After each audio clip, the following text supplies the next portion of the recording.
Thank you very much.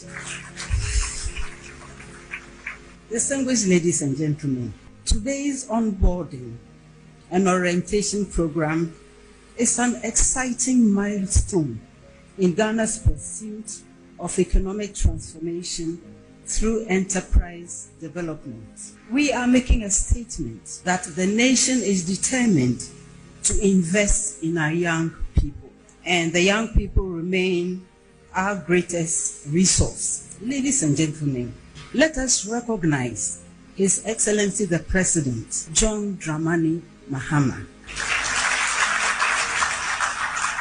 whose vision of an inclusive and resilient economy is at the core of this program. The President has always maintained that the true wealth of our country lies beyond our natural resources and resides in the creativity, energy, determination of our people, especially the youth. The Jumara program is a direct expression of that conviction. In April 2025, the program was launched with one clear mission: for Ghana's youth to lead the charge in innovation, job creation, and national transformation. Our youth are not waiting for tomorrow. They are already leading today through entrepreneurship, creativity, and service. Personally, I take pride in the bold steps we are making through this program, but I take even greater pride in the young men and women who are before us today. Remember that as the first cohort, you are pioneers of this program, and it is set to change the face of entrepreneurship in Ghana. Your example and outcomes will affect those coming after you. The government and our partners will give you the foundation. We are rooting for you. You must be actively responsible for the building process, and I have no doubt that you will. You will set the standard and prove that with the right support, Ghanaian entrepreneurs will build businesses that are strong, sustainable, capable of transforming our economy.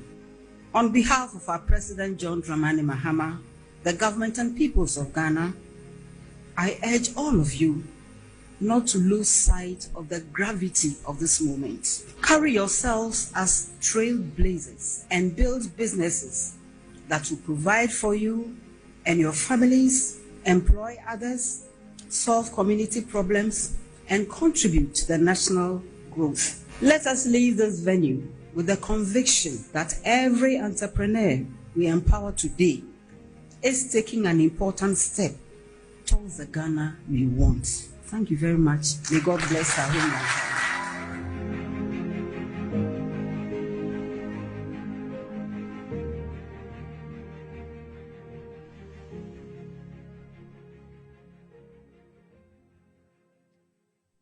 Asama abai ye nyina na yasem we na mpanifo beka ne se we de due na menue e se ye nyina na asam ato yen se de menue ofo sampofo ebeka ye no nka ye wo hoi ka yete asam da nka ye pe enso enya da na ba na sa enti e ba ne se ni nso so ni nyina nso so se de a kire ye se de tie bia nda nyame ase ya na eden enso so obey no den de aba asama ye bete no anya enya ya asam de na mom na esi ebisa ho sei anamon ban na ebetu etine sei ye ba na ye behwe sei baby asam na esi no kra e wo hemfa enya da na ye baba sei ene na ye campaign na de enwom ne asa ne ade eno mre wo ho na mom wo ye no wi a nipa na wo no omo ekekere man no soso no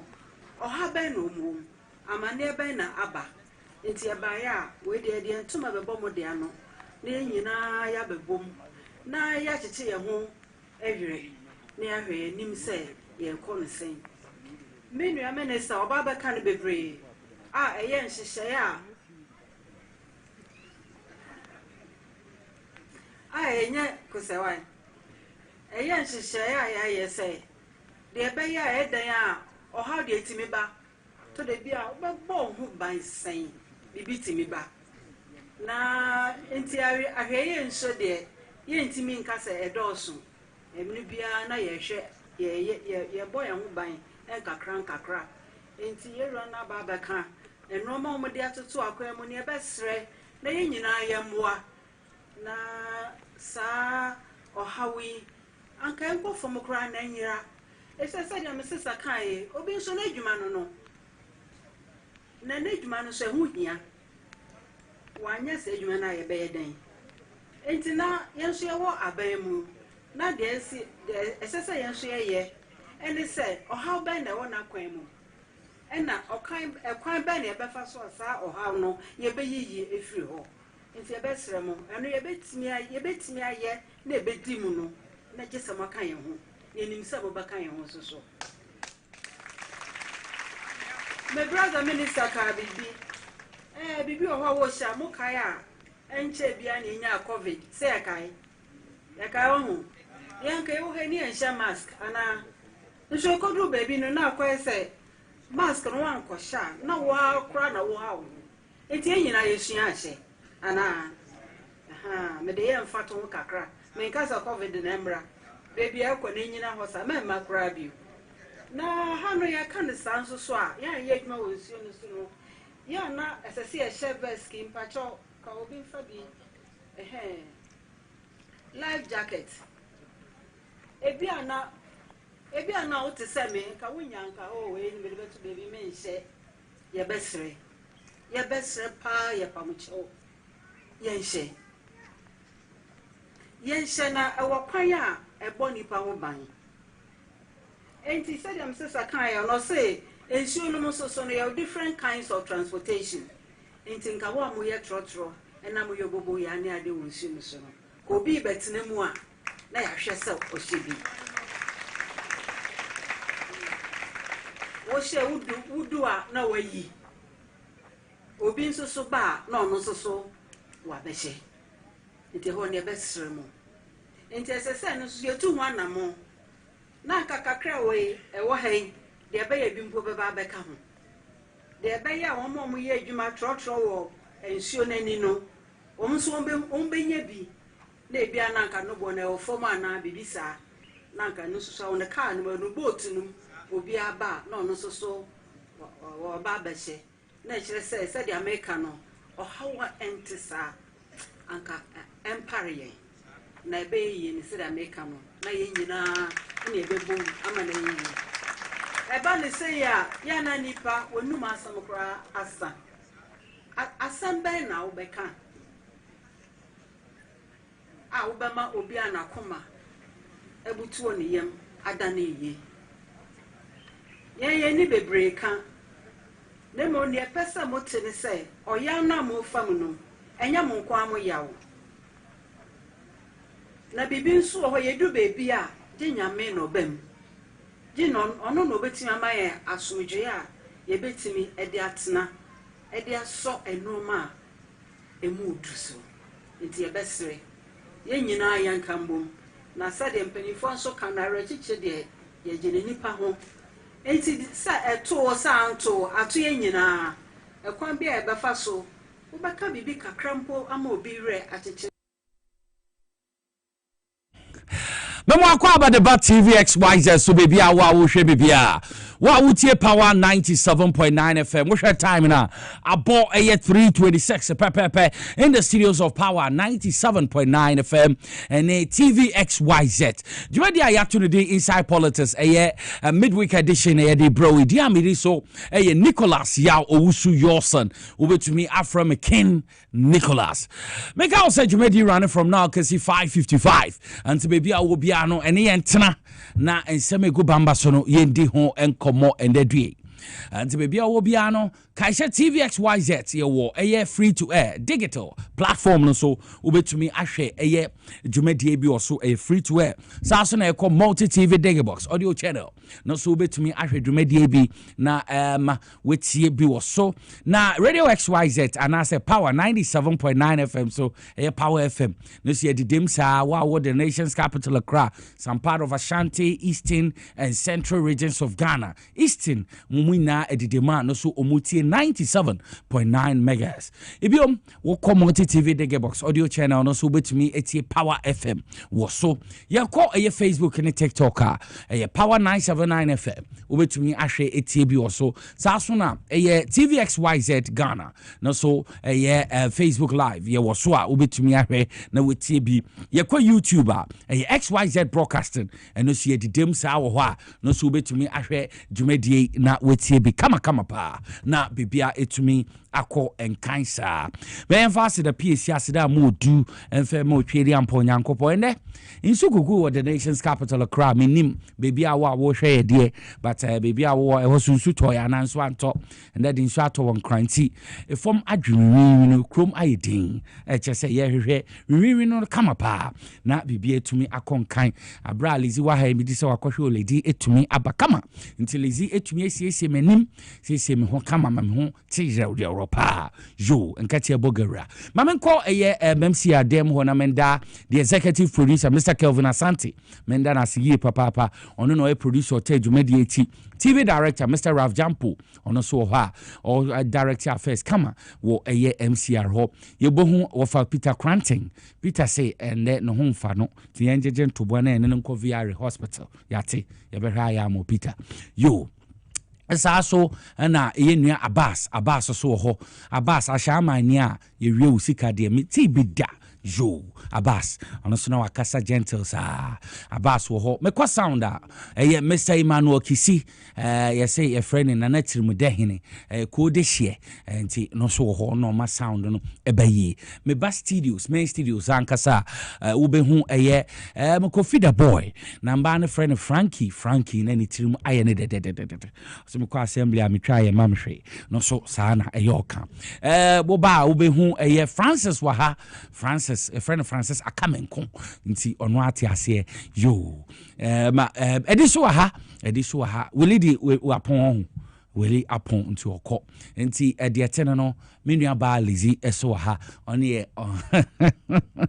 on the lighter note nti edietene no na idi agrokakra but on more serious note no yetu ensema egubamba so na ye bebedi ho enkomo mamintia yes chairman Sofo Osman Dauda mamintia wo Piesie Okrah Valley constituency na woko Aboso ward ona oye chairman woni chairman Delaguda kukuda mienu muko chewo Aboso yeko Aboso cooperative mining responsible cooperative mining na mpedinfu na hweso ho woko gangwe ho a omudi makotene ebo mhombodin pa nti chairman Osman Sofo Dauda ene chairman Delaguda bichichi amo mu secretary Sir Scott so ho tesem ho meche papa ene mo amo ho a mo ye responsible mining na mo boa ese omo Aboso ne important youth omo ho responsible mining His Excellency John Dramani Mahama odi aban musu mateso mfaso na monya biedi na omo ho nyina Aboso gangwe na nya biedi yekọ apinto so a apinto fo so mechechi amo papa mamchi mo panie Ebenezer Abanyaga ende yebetene nka saa so na omo ho nyina no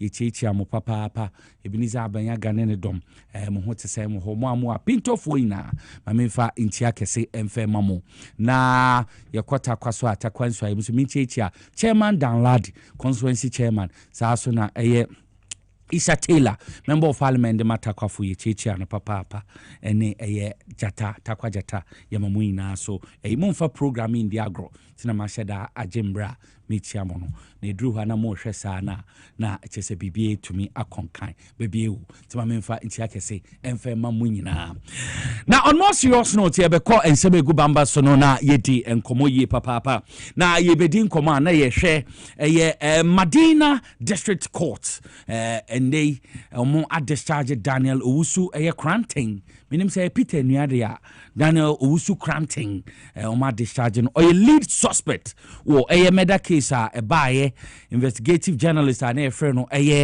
Ahmed Hussein Aswali ye be kai ya Madina pemu an e bone chuku no na sem na ya papa na nana efua bamfo or the two court in any more na or the two mo say Attorney General Dr. Dominic Anyeni na or say on discontinue case no into ya dia lawyer Daniel Owusu Daniel Owusu Kranting lawyer your friend Imagine marking okasa then the client no ya discharge no ama bibia etumi adedi nti wokọ Madina Judiciary Court Madina District Court no me dan chipe ho na ho yenkwe na yenkoti abra ye discharge ye nua Daniel Owusu Kranting a ye nua Ahmed Hussein Swale ayekuni ya the case no yenkoti nsama efi mobile.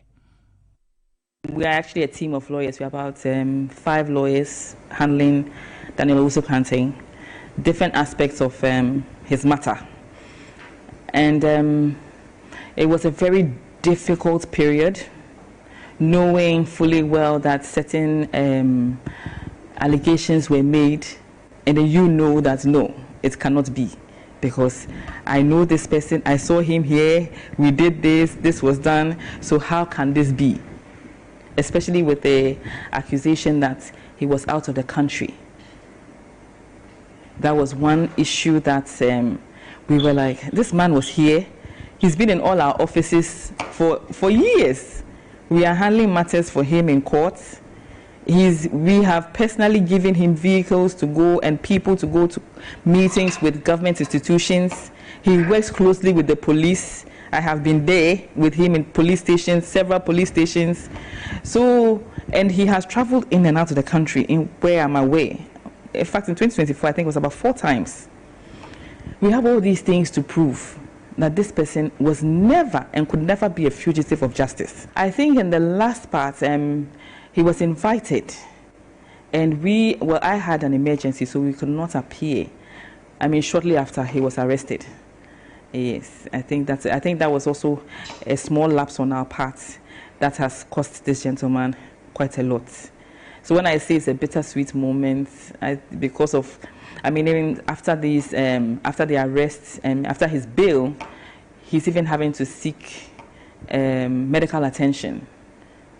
He's had a lot of emotional trauma. It's not been easy, even for us as lawyers. I think it was a non-starter. I think that we were abandoning things that happened 2019, which is something that we cannot do in this matter. In 2019, when this issue happened, a lot of things happened. Several arrests have been made. Have we ever heard of anybody being paraded around the way Daniel Owusu Kranting was paraded around? Has it ever been heard? But there have been several arrests. You understand what I mean? So it was shocking and surprising to everybody. I won't say, I cannot speak for somebody and their work, but from where I sit, I feel like as if I know there had to be more work to be done. And if there was more work done, like the way some media houses were saying FBI investigations, it would certainly not be pointing at my clients, because you would have known that the gentleman was all the time in the country, except for 1 week, 2 weeks when he was out of the country, I mean, doing other investigative works. I think it's a bit of the two. Because I feel like Ahmed Swale was a friend to Daniel Owusu Kranting. They were very good friends. I mean, I never heard of Ahmed really, but I knew a little bit of information on the media. But whenever I spoke to Daniel and he recalled his days, he always used to mention Ahmed. So I was surprised when all of a sudden a bosom friend now becomes the accused. You get what I mean? So I think for Ahmed, the delay in actually looking in the right direction, I think that this thing has nothing to do with pictures. I think it has nothing to do with pictures, because if we are going to go along the picture line, then this man's image should not be anywhere. But he was front-facing in all investigations, using his name, using his face. I'm sure you recall Kwesi Nantesi's wife even saying that she met with him. So there are several people who know that what he looks like. He has a Facebook page. You see him in some of the documentaries. They say Ahmed. Then you see Ahmed in the back there with a camera. So to me, I'm just wondering, why? Why must the person die because of pictures? Those pictures are a non-starter in this case, in this particular case. So what we have to be looking is casting our net wide. There were eyewitnesses who saw who these assailants were. We cannot throw that away. We can never throw that away, because eyewitnesses see the people, and it looks nothing like Dwaboase Okrah. And for me, if you tell me that somebody's call records show that he was in the area, I will laugh. I will laugh simply because if I was once even driving towards Dwaboase to go and see a client of mine, and then my phone says, my iPhone says that you have left your other iPhone behind at Dome Kwabenya, when I am en route to Dwaboase and my phone is even in the bag. You understand? So I mean, for a matter this serious and a matter of such grave importance, not just in Ghana but all over the world, it should be beyond reasonable doubt, one conclusion that this and this, or these people are the people who did it, and no others. You understand? And no others. It cannot just be, okay, he was in the area, he was, what is that? For murder? For murder? It cannot be. A lawyer near a friend Imagine a Markin or a lawyer need ma Daniel Usu a Crantain on an also Ochemono. I say, the clients in a day acquire say picture sem no more candia.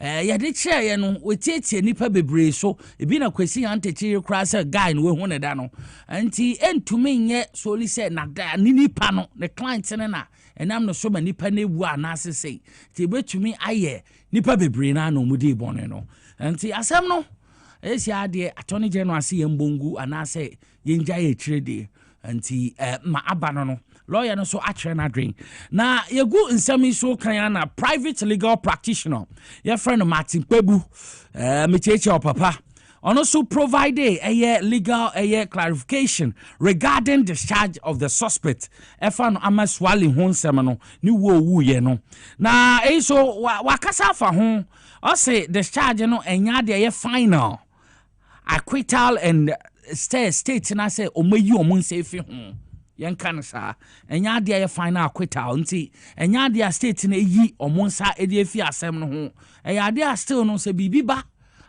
yetumi revisit asem no esan ma case no ba no mu hwehwem nti say nkofo ka say ye Jame kra de a Daniel Usu Okrah no enya de ye jai no kra nti de asem no epiem no yenkotie legal practitioner Martin Pebu no so na sama waka e dia fa yenua ameswali no murder case ba ya ende Daniel Usu Okrah no so yetumi ejano law. That is it. If a person is discharged simpliciter, then it means that the case has not been dealt with on its merits. That is simply put, the court go into the case proper. The court didn't investigate the case, right? Sometimes, yes, the investigations can begin, but it doesn't get to the point where I call it point of no return. If it doesn't get to that point, maybe you can even call 5-7 witnesses. But if the prosecution has not closed this case and the case has to come to an end, they will still say discharge, meaning that the court hasn't gotten to that threshold.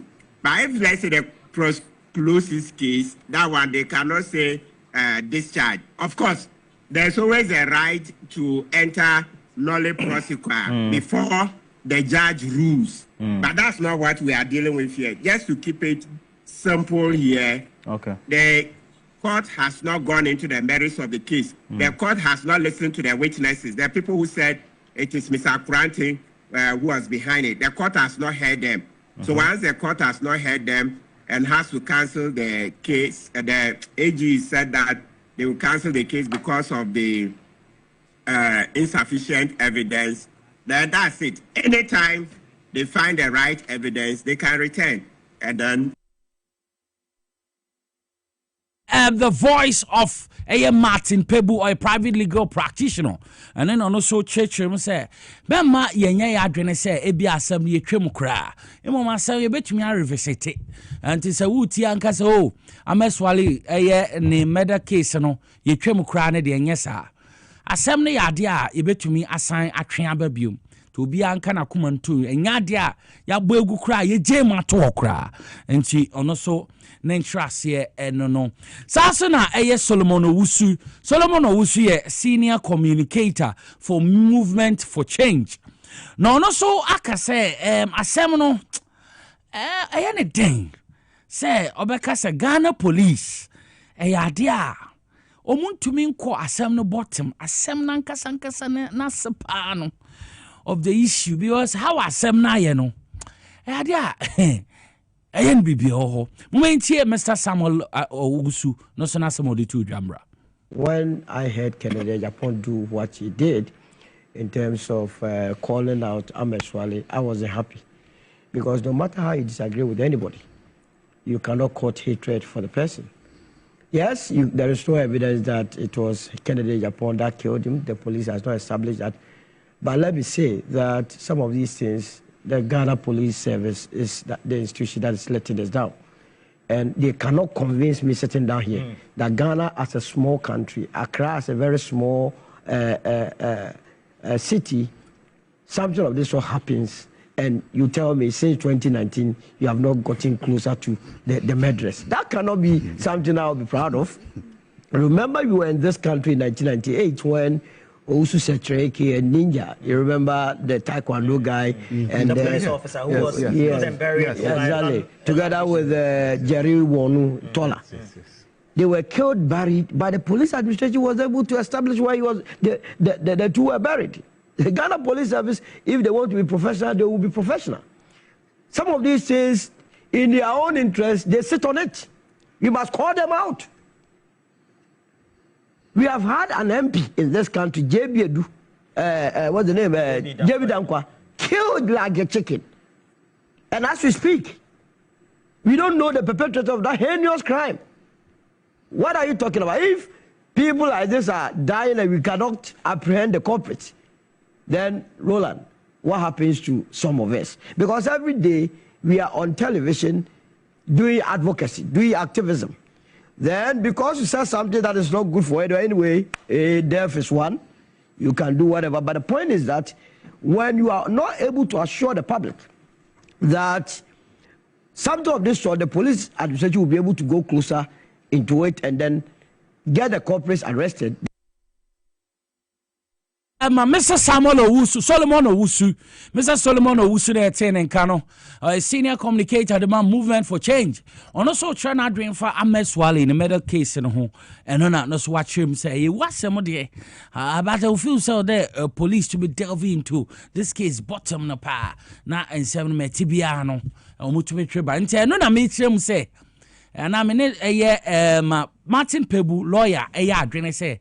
And yard the case in the Okrah, but you bet me a revisit. Number woman be an to me at Triaba, and tea and Semno, and on yes, so yate and the Sano.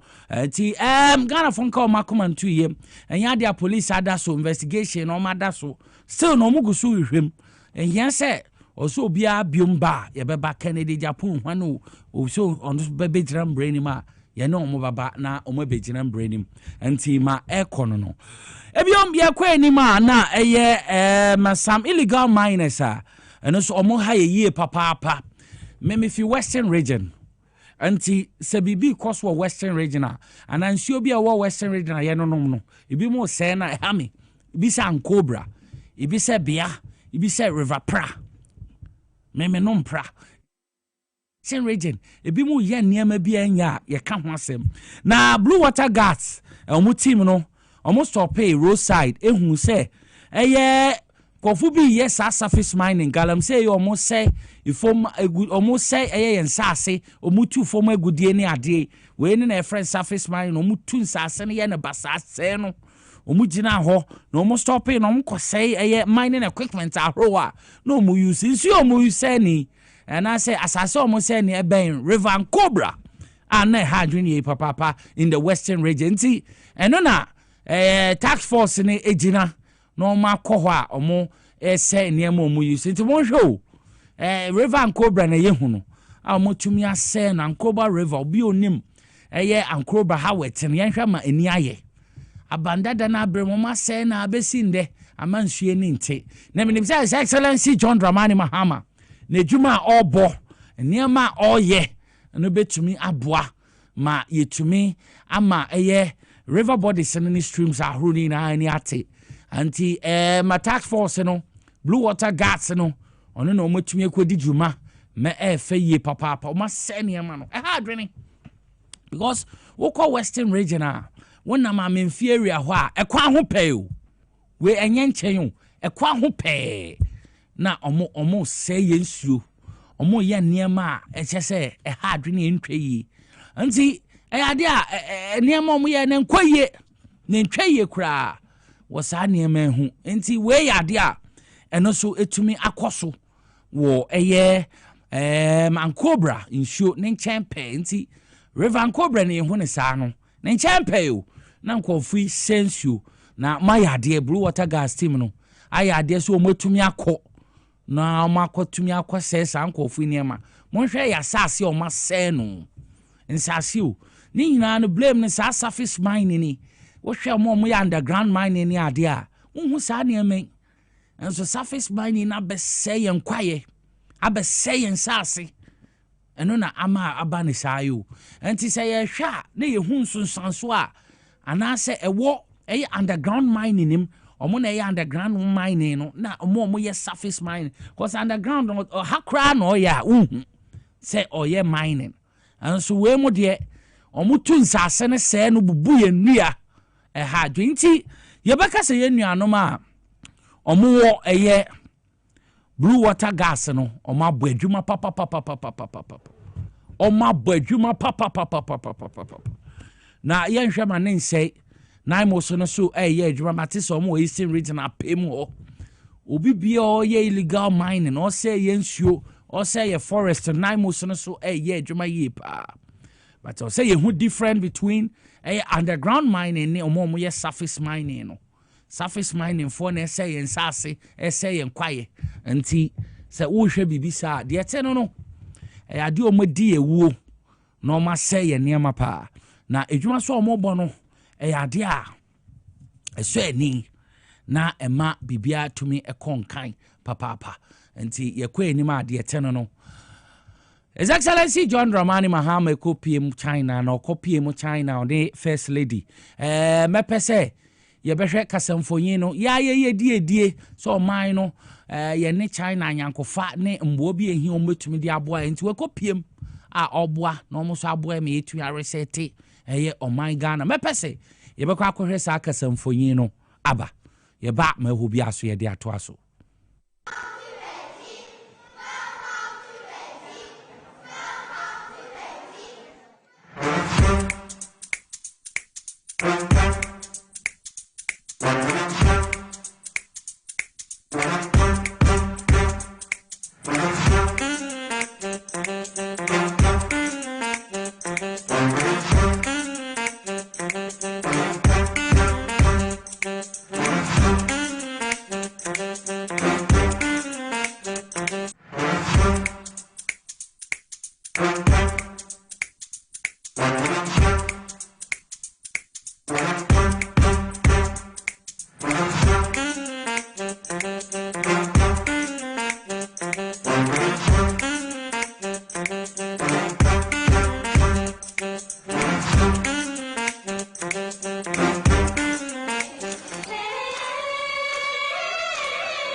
His Excellency John Dramani Mahama na we ko pie mo Beijing. Obi man so China wo hwa foreign minister lawyer Okujato ye hu minister in charge of trade mama Elizabeth Ajare on empepinfo ekukudam deputy finance minister amo na ekopie mo ho no ni nyina no Ghana ye die ne yanyankofa ye ne oman China efa na efa ne trade ne niema etumi akoso enti na His Excellency John Dramani Mahama ekopie wo ho nti no wo hwe ne China mampani ne fe pa China mampani obi atumi kɔ n'anim sa nti so wa ban papa na president papa otumi ba na man bibi atumi kɔ nkan no nti His Excellency John Dramani Mahama one ne team Ghana team na ewo right no na China team no so no more left no na omo etina form omo sign memorandum of understanding kama omo di nkomo nkromienu yanyankofa wo hu Rose minister so Abuja governs ono so na ote ho no nti ekuku da mi nyina no ade a omutu anamon a ebetumi aboa yanyankofa nti say what say His Excellency John Dramani Mahama omukopie mu obi mai so China anyankofa ene kwanya ye na ebetumi edi nkita ho a yaboa ye ho no say China man no say sia ye ka countries a iriasi omu control economy bibia omo ya ade ye hu nansen adaro makas bi omaye omo de aba bi use electric omaye nsuo ka akra nti ye nyo omo sa na enyo omo di nkata ho a etumi boa ma yanyankofa no so tumi strengthen no na ema Ghana so etumi fa na ntuma pefra nti we yade a etumi akoso a efe pa yi nim se bibia bekoso jojo na ay kama pa na bibia etumi akonkai nti edietene no emre no ko na wonim se edru Wednesday sesa yedi nkomo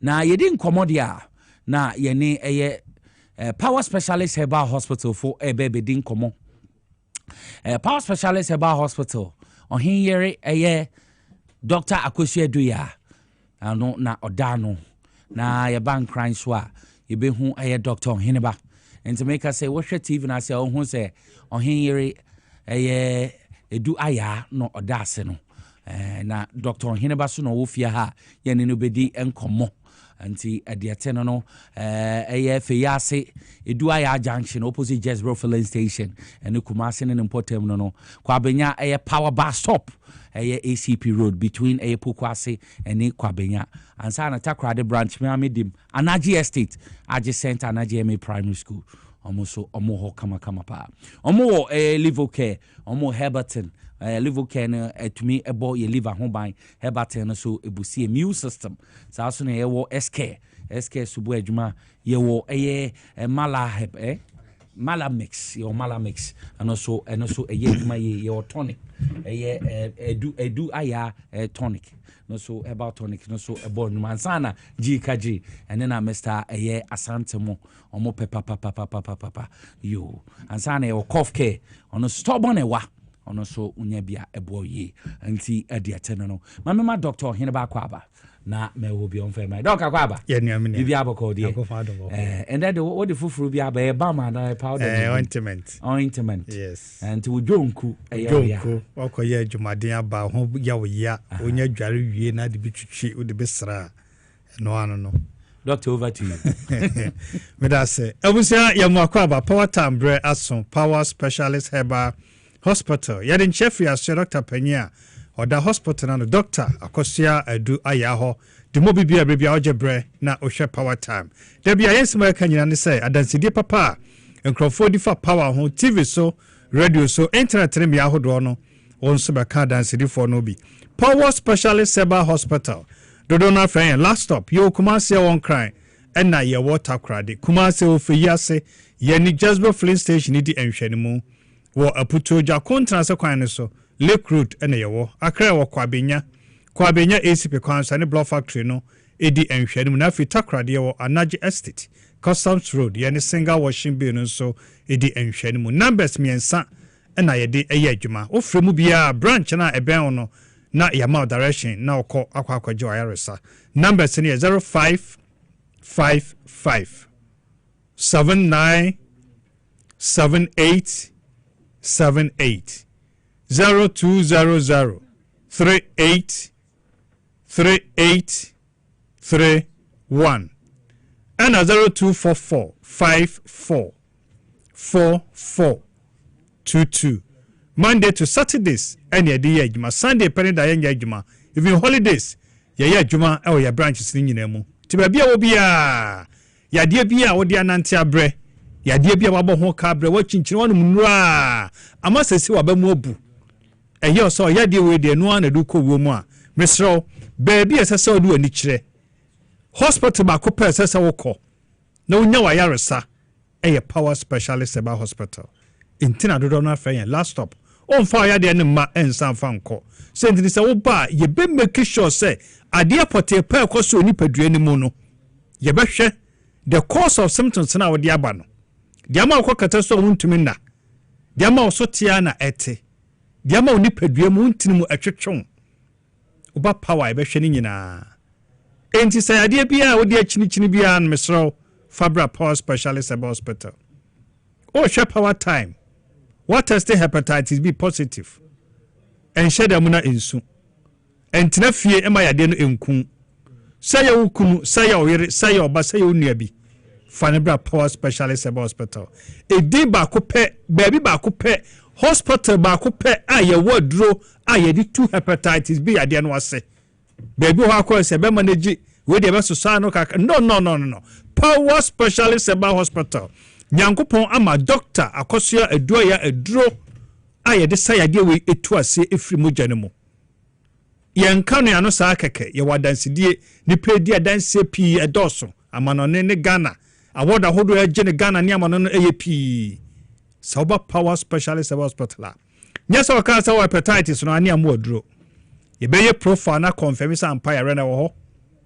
You rely only on screening, no. Yes, I call you screening now. They about baby and yanisa. You be your profile not confirm. It's empire now can our obey your liver function test, obey your viral load count. One customer who more to do a woman general. When you are doing could do baby, but who baby a sort could do. There be a make say, so we beat a baby, no catch or say hepatitis B. Would you have 3 weeks? Say about or bow or dada. Menkasa Dawson, and I say, sir. Nemu de so hunu say obia wo moato do a woni mojam obia wo the amount of virus a woni mojam ebi de ye uncountable bo baba no de e beyond the maximum figure a ye nimu ano obi so de ye ketewa bi obi de e wo soro kakra so ta say enti ni nyina no enti no nkoda kro pema ni ye enti na meka say obi catch o say bra mema 1 month mema 3 weeks na me de atuti hepatitis B ya de na ma na wo charge o sikapudu a odada oju sikadi Power Specialist about hospital ye nim say da ya de o yete enti ba be ye profile no ba ye viral load wo be hu na muadodo wo mojam obi muadodo wo mojam no edo so se na obi de e wo form se na obi de enti ba hu no wo e muadodo wo mojam no na wonu maduro no kakra kwa ni be sam akoye biem be hu ba bi e so tia kodu na ma wodi da so hye nkura ne se ba bi a baba no so hwe so no maduro na yare no be fu mojam ukoye viral load biem ba na nyame ya adom se ye negative a ye nkasa kosa ebesa ye profile na confirm say ampa mo na ba kokora nim say viral load machines no bon ma say mo no ye esua say mo no ye below the minimum figure na ebeka cho say target no detected baba ye viral profile that say bi wom that say dia ka no esua enti ye no koye ba na ye negative a ye be ye profile no bi ma confirm say virus no ba kokora ye dey enu mojam enti ye ka say treat hepatitis B na ko negative a ba bia ba koye lab bia no ye negative Tumika Bejo ayaresa hepatitis ne befu moja mu kra ebe kokra wana odi adanse wo TV so ne radio so edoso baby abenya hepatitis B ne cure eye Power Specialist Herbal Hospital wako scan wako hospital yakacho se o fatty liver obrebo no ayesrade o liver enlargement chesa brebo na honhono ayekese o liver cirrhosis brabo no achenchene ayedendendene itubo so bon baba no na ne yafunu no na ayeden na ne yefunu na ayekese bonsa ne right upper adom nufu ni fanase ade konfo na soa na ye dendenden bokwa bonsa ntintini bi esesa asaso na ne honam nyina ya hoya na wani na aye very yellow yeso nya jaundice hepatitis B we liver no say no bokwa be scan be no sa wa site se nsuo eta ne yefunu no na ne nase nyina tai na ne yefunu bosoro se ten abusua Debi ameka say ansa na boso yefuna hono cheso liver na sini say kwam tene ya hu sa asem tonso mu nyina bi onfe no onfe ya wo okoko ha ya wo chikasem ya wo tonso a Johnson ni say leptin na say coke bra power specialist about hospital we here adua ya liver care adua bi a ya hamanu pure herba Food and Drugs Authority register jatum dia maye we liver care say ya fatty liver say ya liver enlargement say liver cirrhosis we did it to be na yefuna so yefuna yekutu ayatwon we here aduaya liver care baboa na liver no ama ho atimi ato we dey na kidney stones and na kidneys to recover power specialist about hospital ama we na say atatai usisi achilo back ho ayawo ya ehyew ama severe waist pain kidney problem betema with severe waist pain bra power specialist about hospital we ya be ma o Johnson sama sha say rough kakra be na Johnson do kwa ketua bi na aba wa ya sitimiri say ten we ya say Johnson intimi ma wo chim ansa na Johnson aba Johnson e ba no ba mamu ya we ya obama mo hyehyew wo Johnson wi oten kasa Johnson bi akam wo Johnson wi ne moja di akiri wo kwa de ba ni ye moja nko a e betima ye prostate e betima your blood cystitis e bia your kidney ebia your ureter na so urethra ebia your untreated infection bi gonorrhea na so syphilis bi a unya ne baby atwamo no afa na sunsun so na ba entena ho emi amfa catheter kwa show bemum na niji samse na so ho anu ya fro omo ya ba ho de prostate aba ho abaje aduro no ho anu afro doctor me catheter na atu eba san babu san say etu ya no Johnson edaso ba Johnson flow what say Johnson eba say na edanyame ase so what catheter or prostate enlargement to make Fabra Power Specialist Eba Hospital. Yamwo into the Anwasama Huntiminto. Number 0555 797878 0200 383831 and 0244 544422. O the other air also. Ama wachika semu ya wachika semu shisho obuano ha nyina ya utanya heartburns wudi dia na aduane jejabo indigestion ya na onsa nyina titiriti asa emfana be ejina oyam gastritis we here edua ya SK that is stomach care ekuro bia wo ya funu mu say duodenal ulcer say peptic ulcer wunya edua ya SK ni bia ebekum kuro bia ama ho atimi ato ya na ama obofunu sentin say ulcer ekuro bi kura timi fe bomodina onya duro ni betimi abo atuade no ase ama osuso ho atimi ato aya malaria na how what test malaria positive we here do aya malamis onum nyina yo nyunu waposo nyina yo hojo ya na ho aya hye uti paio wo ya ho hwe enye wobubu bomodin so benya edu aya malamis na atu ade no asama ho atimi ato da bia so moja so ate onum nya ode okokete so antimi na wo ya ba man straight kra maye we here edu aya herbal tonic mojaduro aye herba enu ni nyina ya pure herba hamano son eni aye ni ya so no so esisiri kama Food and Drugs Authority register jatum ede amaye ode no aye wa na obo okoko ayi say ten obo wa na wi ya hrai ni moja wo mu wo tenka wo mbono inside say aye wo ya ehyew ya na se die wonu nsuo na atwuo no wakuma timi bo say ya ahome soro bibia wo koko ho say ya wo lungs say ya wo heart say ya wa na obo bibia wo koko bia no wonya ye chest cough do ya cough ka heba mixture no a ebetimi aboa na atuade no ase ama ho ato bema enema nkoye ma ye ma ojiri eye djuma papa we eyi ntini no mu moja ne timi akotai mu na bema ne timi agina ne naso kai say bema no dompe bia nim eyintini ni moja pe ne so onya herbal mixture immune system booster ni bi ka ho de a yes a baby ewu e de amount baby eto ha bado bia no kwa benya yendo ni nyina bi e wo hono mo ato composure minimum goita em fase kanka bema betimi aboa o se wontimi motai oba wontimi nyu kom e be mo de bena ni nyina ama ho timi ato ya na oto ase twetwon sciatica ana bone fracture do mpere mo bu pain wo de bra power specialist about hospital aware for more power motena for 12 months nese awo no emma mo kono raw enya mo an mai mense munya nwoye nese mo kono raw for 12 good months na awo ne ma a problem betime free oba no betime free bema no mema pure low sperm count e bi oba no fibroid obi kwa otimi nyensen na fibroid na mia kwara na asai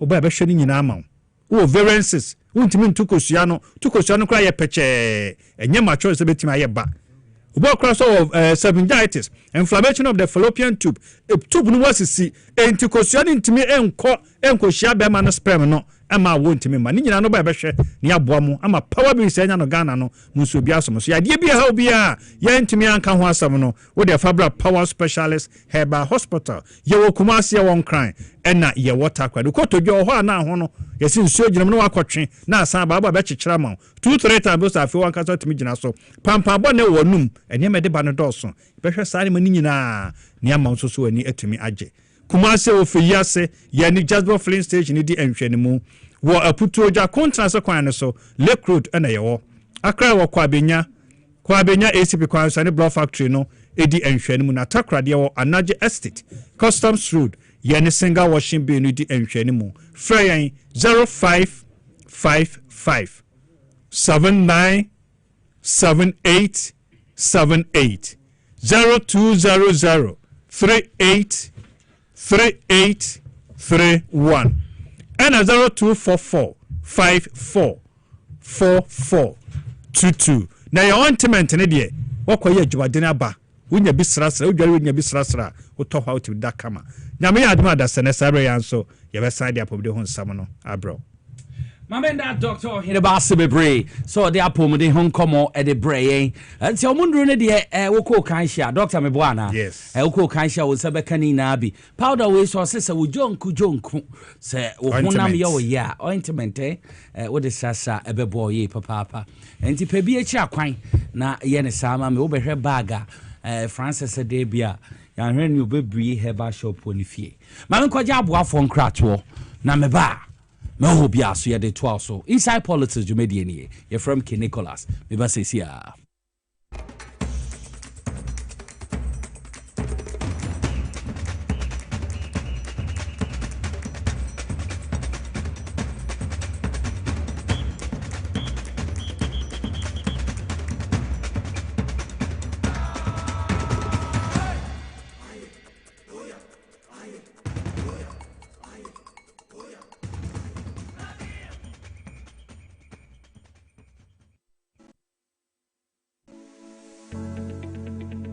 The National Petroleum Authority hereby cautions persons engaged in illicit storage and trading of petroleum products to comply with the regulatory requirements to operate in the downstream petroleum industry. The NPA Act clearly stipulates that no individual shall engage in any commercial activity related to the importation, exportation, re-exportation, shipment, transportation, processing, refining, storage, distribution, marketing, or sale of petroleum products in the downstream industry without first obtaining a license from the NPA board. Failure to secure the necessary license and properly regularize operations will result in confiscation of petroleum products, prosecution under the law, and decommissioning of facility. For more information, contact the National Petroleum Authority on 0302 550 380. You can also visit our head office located at Jolu of the M1 Highway or any of our regional offices. Hi, I'm pleased to introduce to you Cancer Mixture, a herbal mixture for arthritic pain. Arthritis,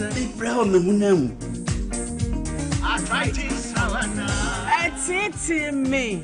Cancer Mixture,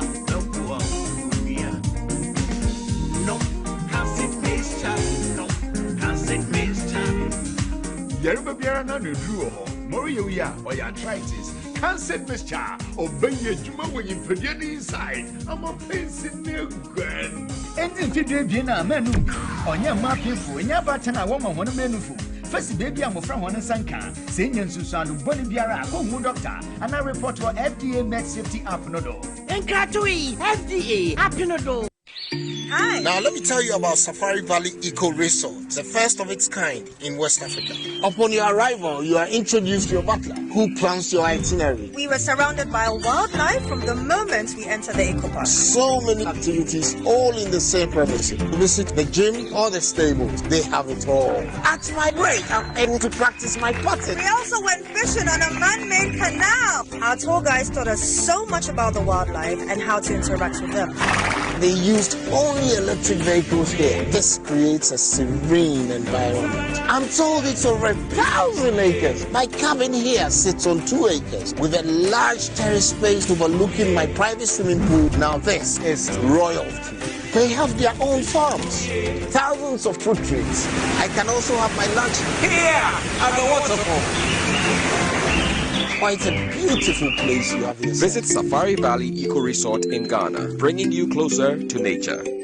Na ede na ya obayi a oda forma so ne yafunu emunumuni. Oh, Mr. Entry, also yare ya titi be benfie pi nanso ne yam nyo no da. Se me che onu ahodo amato a me hunu hwe a ebe ya nwanwa. Menyi ni se what ulcer tamfo Hexa capsules any Hexa mixture yanum bom kotia ulcer no bia ma no anom. Anka ne ho ato no dadaada. Ulcer dro de eno ne Hexa capsules any Hexa mixture. Ankom ni nkyeremu. Ulcer ye kura eto yefunu ene ensunumu. Etuma wo yefunu ekeka wa. Wogire wo ho a enyi. Ulcer etumi ema wo ye cheko ebre a wadidi awie. So how eye ulcer de a compare Hexa capsules any Hexa mixture nanum bom na ho ebeto. Pedudu atu a ko okanshi drug lane Kumasi Dani Herbal Takradi AA Mensa Anafre 02038228855 Apefo abatanya woma won mofra no fo ene mofra woni mfie dumienu enka ho Hexa capsules ene ne mixture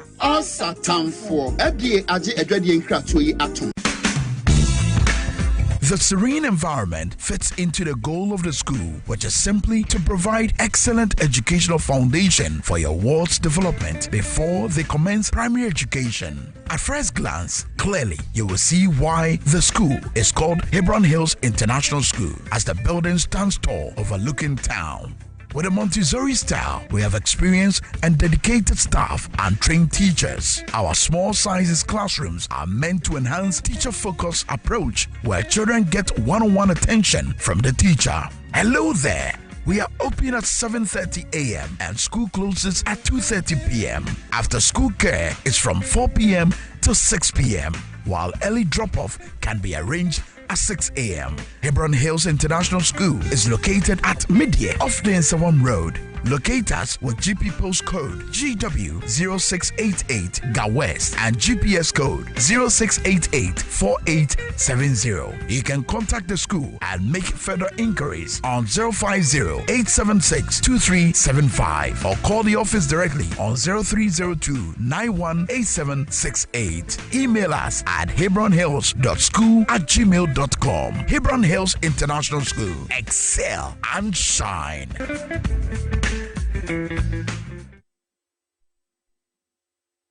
Obrebo eye adwumada eboa eyam aduane eboa eyi nsa free ni peduanim na eboa woni pedua ma etena ho yi nanso wonim se niema a yedi na yenom timi ma brebo ye adwumaden sen pote me hu da me brebo ye adwuma pa ebia se me ntumi ye bibi boa me brebo ani and nothing about the left here from the Moses Clinic near Herbal Center about Herbal Food Supplement. We see pa the brebo ama e ye adwuma yi na e ye adwuma fatopa ye no mienu anopa ne anwumre na eboa ma brebo ye adwuma yi sane be ya e betimi anyam aduane a wodi e siesie ni peduane mu e yi mu finsi yi eno na me brebo kian pa Ubenya Left Kid or pharmacy, herbal shops, ne supermarkets are ebenho. Sa wo pedudo so etu a. Fresh 0244 06 84 47. Lift kit. Wow, bravo. Wow, nipedia. Edro yi enye ma apemfo. Ma ema omomanofo. Ne mmofo a wonya mfie dumien. FDA age dwedie nkrato yi atum.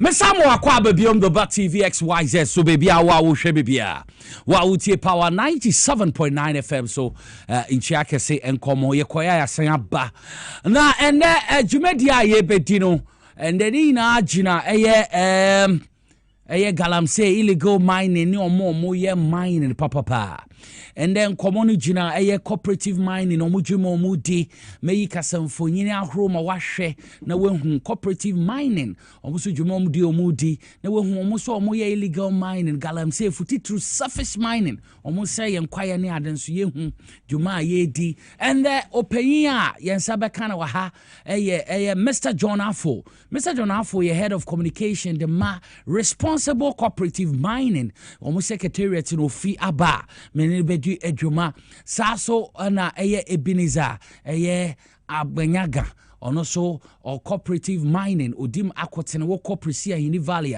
ye benya ono so wa ha apinto eye cooperative mining small scale ye ni bedi enkomo ye behwe aboso so amoso dwumadi apete omuremu amudi dwuma konkro power aboso gangway no so ye behwe ni na ye behwe ye beti ayi chairman sofo ye beti chairman gudam so beka omo dwumadi omudi ma wo so ehu binti ndeno yes center on mining na omo ye illegal omo say ye water bodies no fi say reporter if Ghana water aba no ha adwene ye pa na metene sesia no ye water plant no my Ghana was 68 water plant muntie ni yo ye was 68 water plant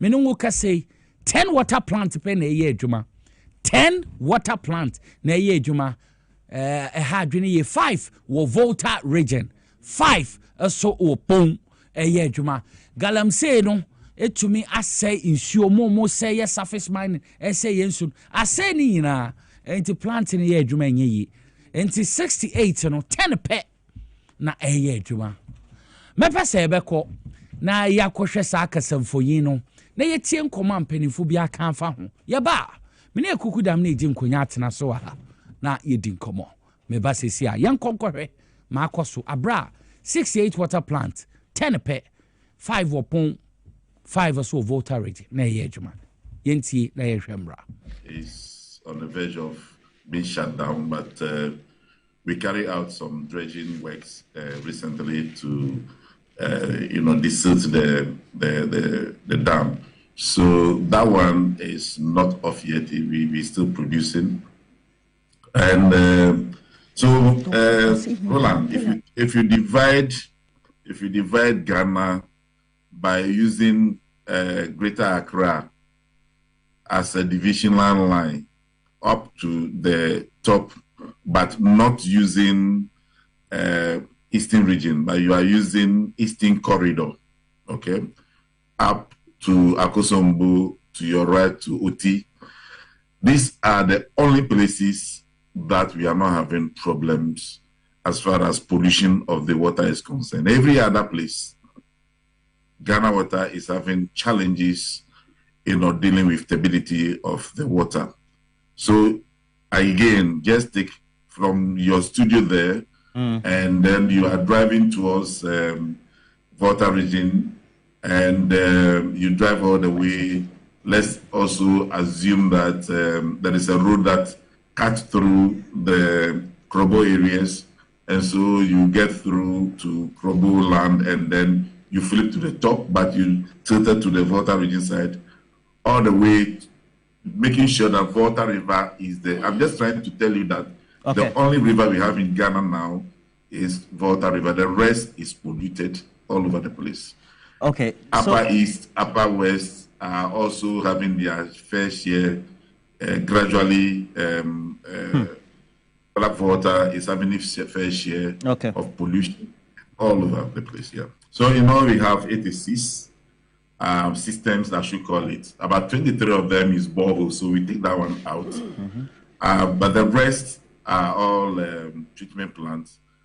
The ones that have not been affected so far are the more treatment plants and the Volta regional treatment plants. Volta region, we have about 5 treatment plants over there. More is also about, within the plant itself, we have more about 5 also there. So in all, 10 out of about 50 something is what is safe now as far as pollution is concerned. The rest, from Wejam all the way to Western region, to Ashanti, to upper regions and northern regions, and all that, all of them are having their fair share of pollution. The issue is that because we keep on managing the situation, most people are not aware of the difficulty that we have to go through in order to manage this situation. We keep on changing the engineering element in order to just make sure that we still produce water. But the truth is that those things that we are doing are no longer sustainable. That is why, for instance, Kwenyaku has to be shut down, because we were at our wit's end as far as Kwenyaku was concerned. And then the same thing have to be done at Chebi. And then as we speak, well, we have to do something else about the Bonsa one, and that is why it's not able to shut down. But those things are not sustainable when we keep on getting the kind of water that we are having to our dams for. Bonsa, for instance, we were using about 40 bags of alum in 2009, 40 bags of alum, even though the water was still, tepid. But as at that time, when we were complaining, people were not listening to us, we were using about 40 bags of alum to treat the water every month. Fast forward to 2021, we were using 40 bags of alum a week. Huh? Yeah, that is what I read my lips. We were using 40 bags a week to treat the alum in the same bonsa without any change in the plant capacity. Then in 2022, it became difficult for us to use alum. So we shifted to another product called polyelectrolyte, or people call it polymer, to start treating water at bonsa. So as we speak now, we no longer use alum to treat water at bonsa, but we are rather using polymer to treat water at bonsa. But the question is, what is polymer and how much does it cost us? It costs us fortune. Not only do we have to change the dosing systems in order to achieve this, but we have to also, pay so much for the polymer. The alum is a fraction cost of that of the polymer. So these are the problems that we are facing as far as our treatment process is concerned. Now, remember that if it is only just the cost of the chemical, maybe something, but because of the kind of water we are now pumping with our machines, which were not meant for that, we are now having to go to the process of changing our pumps frequently. Pumps meant for some 15 years, some 20 years, if well maintained, are now being changed within 3 to 5 years, averagely. Okay. And then it goes with what? Electricity cost. Because you see, Roland, if I pump water, raw water from any source, and I want to treat, maximum I should be getting about 95% of that. So let's say I pump 10 gallons, I should be getting 9.5 gallons out of that as a clear water. Today, we are doing some around 50% of that. I see. Money, energy to pump dirty water, and all that you get from it is about 50% of the water. Okay. So where have you got into? So everything is going up in price as far as our operations. is concerned with the stability of the water.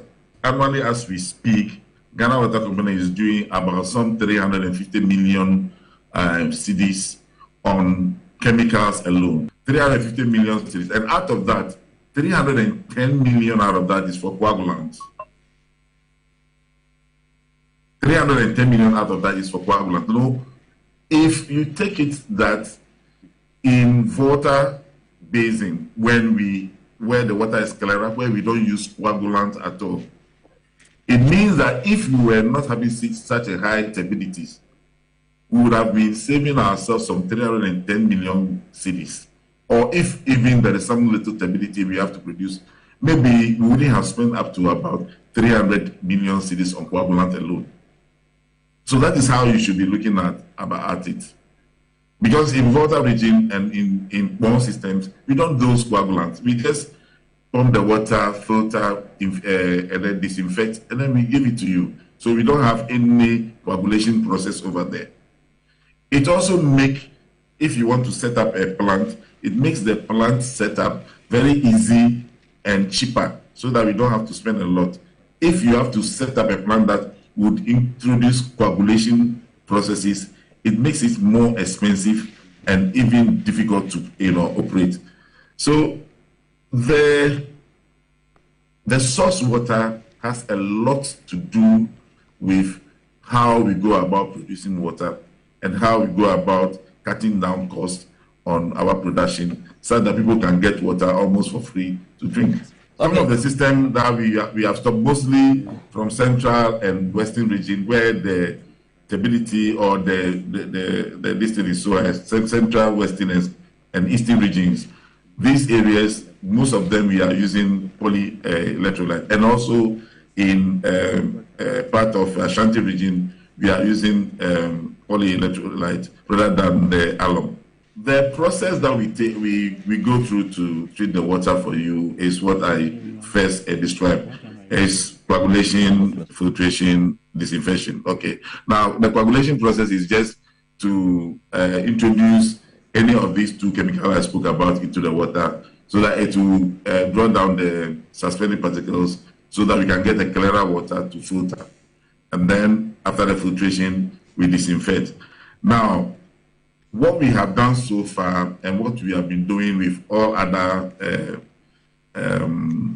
stakeholders coming on board to help us to do, the final water that we get to the people at the moment do not have any threatening level of heavy metals to anybody. All right. But the question is, for how long?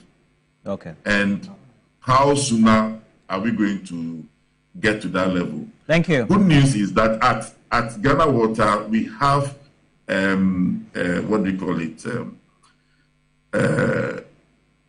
a plant located laboratories that will be carrying out quality every hour. So should we see or have any trace of this heavy metal from our final water, we will shut down immediately and stop production. So nobody will get to have to drink such water. But as we speak, we have not yet faced any of such things. Okay, NT, Mesamo Akwaba beyond the Bat TV XYZ and a power 97.9 FM.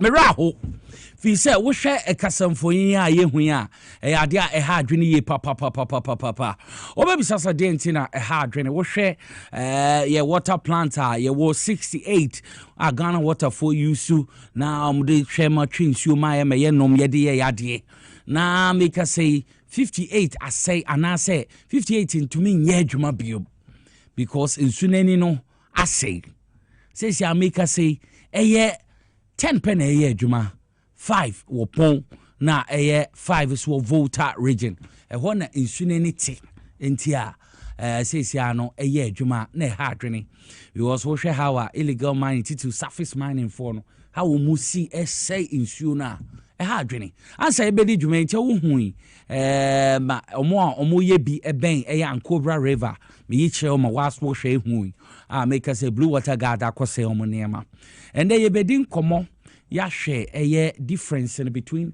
omo ye surface mining and say yensuo ene meka ho na omo so omo ye rock mining you omo dwumedia underground mining in there me wo openi okasa edema cooperative mine na ekoso o mine mu nti ye ne bedi nkomo but answer na ye bedi enkomo no Mr. Afo me ne bedi nkomo ma ya hwei ya de a mepese ye bedi nkomo answer ya but main issue concerning cooperative mining how ye rolling out na you how ibedi adwumade no Mr. Afo memo akwaba bibi abakode nyame edi achame Mr. John Afo responsible cooperative mining skills development program ono no head of communication omo secretariat anti ono na nde obepiem me no ebedi enkomai enche yenua Ebenezer agbanyaga so baba be cancer ono so owo cooperative mining mu omo de omo na ye adwuma no so ama ye hu adwuma na ni so fi say ende no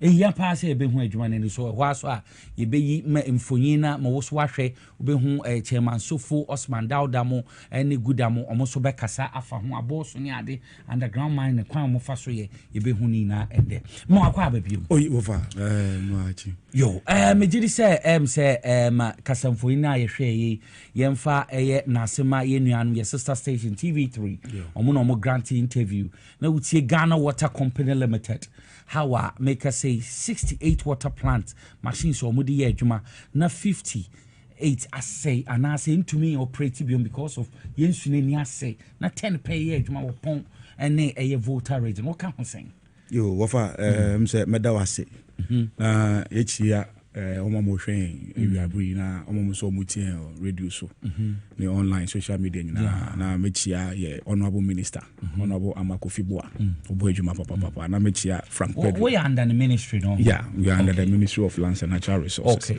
na mechia your coordinator lawyer Frank Asari Pedro Pedro yeah menene na support Liverpool yeah mechia deputy George Dazi Sadek Muna wofa reho because me buy na me hwe sana yensu no sana ya 58 we at ababa only 5 serious very serious na I don't want to do politics because I dey we nyina no o ka na bia o dwun se bia is a baby here adwuma na hwe nani hwe dey aye na ye wo bi ha ye de over reho pa reho oni partner opini o man penity na o man ka say I'll put my presidency on the line etna odin ye hwe we na fair by the government previous government and am we na ba no sa otna wo hwe din antumi ama na regional chairman na party apparatus say ye forest say ye nsu a wo hwe chamfansa omudi si yensu mu omu mine wo nsu num na wo hwe forest I don't even have the license na minister Cobra they will serious se si a yenya nsu kra yenum na wo hwe ye maame no ye papa no mu nkrase a nsu ya no mu fa no mu da ye aduane ewia na nkwalai so num wia no mu fa na mu dia dey won krampo say ye so mutumi kra de eren e de nwa aduane di wakofam wakofum onum de friend pure water we are no onum enso no e wo mampani wo ha o say I put my presidency on the line now one will say Professor Frimpong when the original chairman yes in the backyard krom too ni date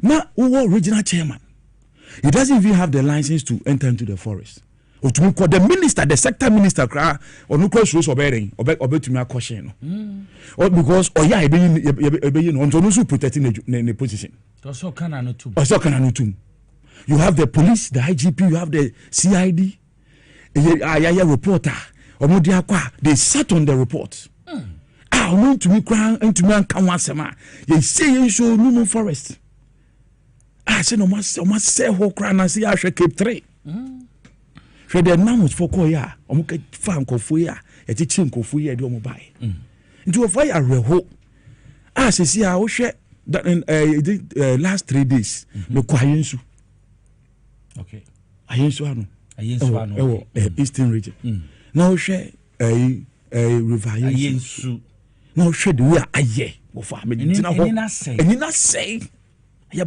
wofa na me gyina na me say hey nyankopon echira me ya ye won kran wofa sa wo ho pa na sa wo hwe kwa enkofu a omo sensu ebi no mo ye bi so ko eduane because they don't have any option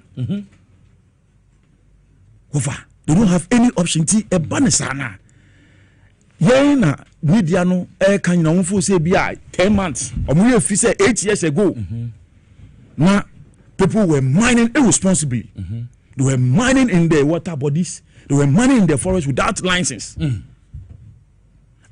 for there ya no kran say they were being sponsored by foreigners. Now they have the guts to cry say they will even show the gold on national television, and we have a president who couldn't say anything about it. We have a party national chairman, we have party executives who do not say anything about it, and they watch our water being destroyed. But this is what we are saying, say, under His Excellency John Dramani Mahama, and the sector minister, Honorable Amakofibua, the head can say, Ghana for nya regime. Ghana for nya regime. Esan say, you didn't need swaba. Budim, say, His Excellency John Dramani Mahama, what about research on my Ghana? And your brother, I can tell you, sir, until the end of the year, they be importing you. No. Say a man according to EPA report, that was last year. They imported over 300,000 tons. Oh, you more imported drinks. Yeah, no put on the shopping malls now. They imported so by that was last year. Disgrace. It's the ancient year. Nasi yan support to Honorable Amakofibua.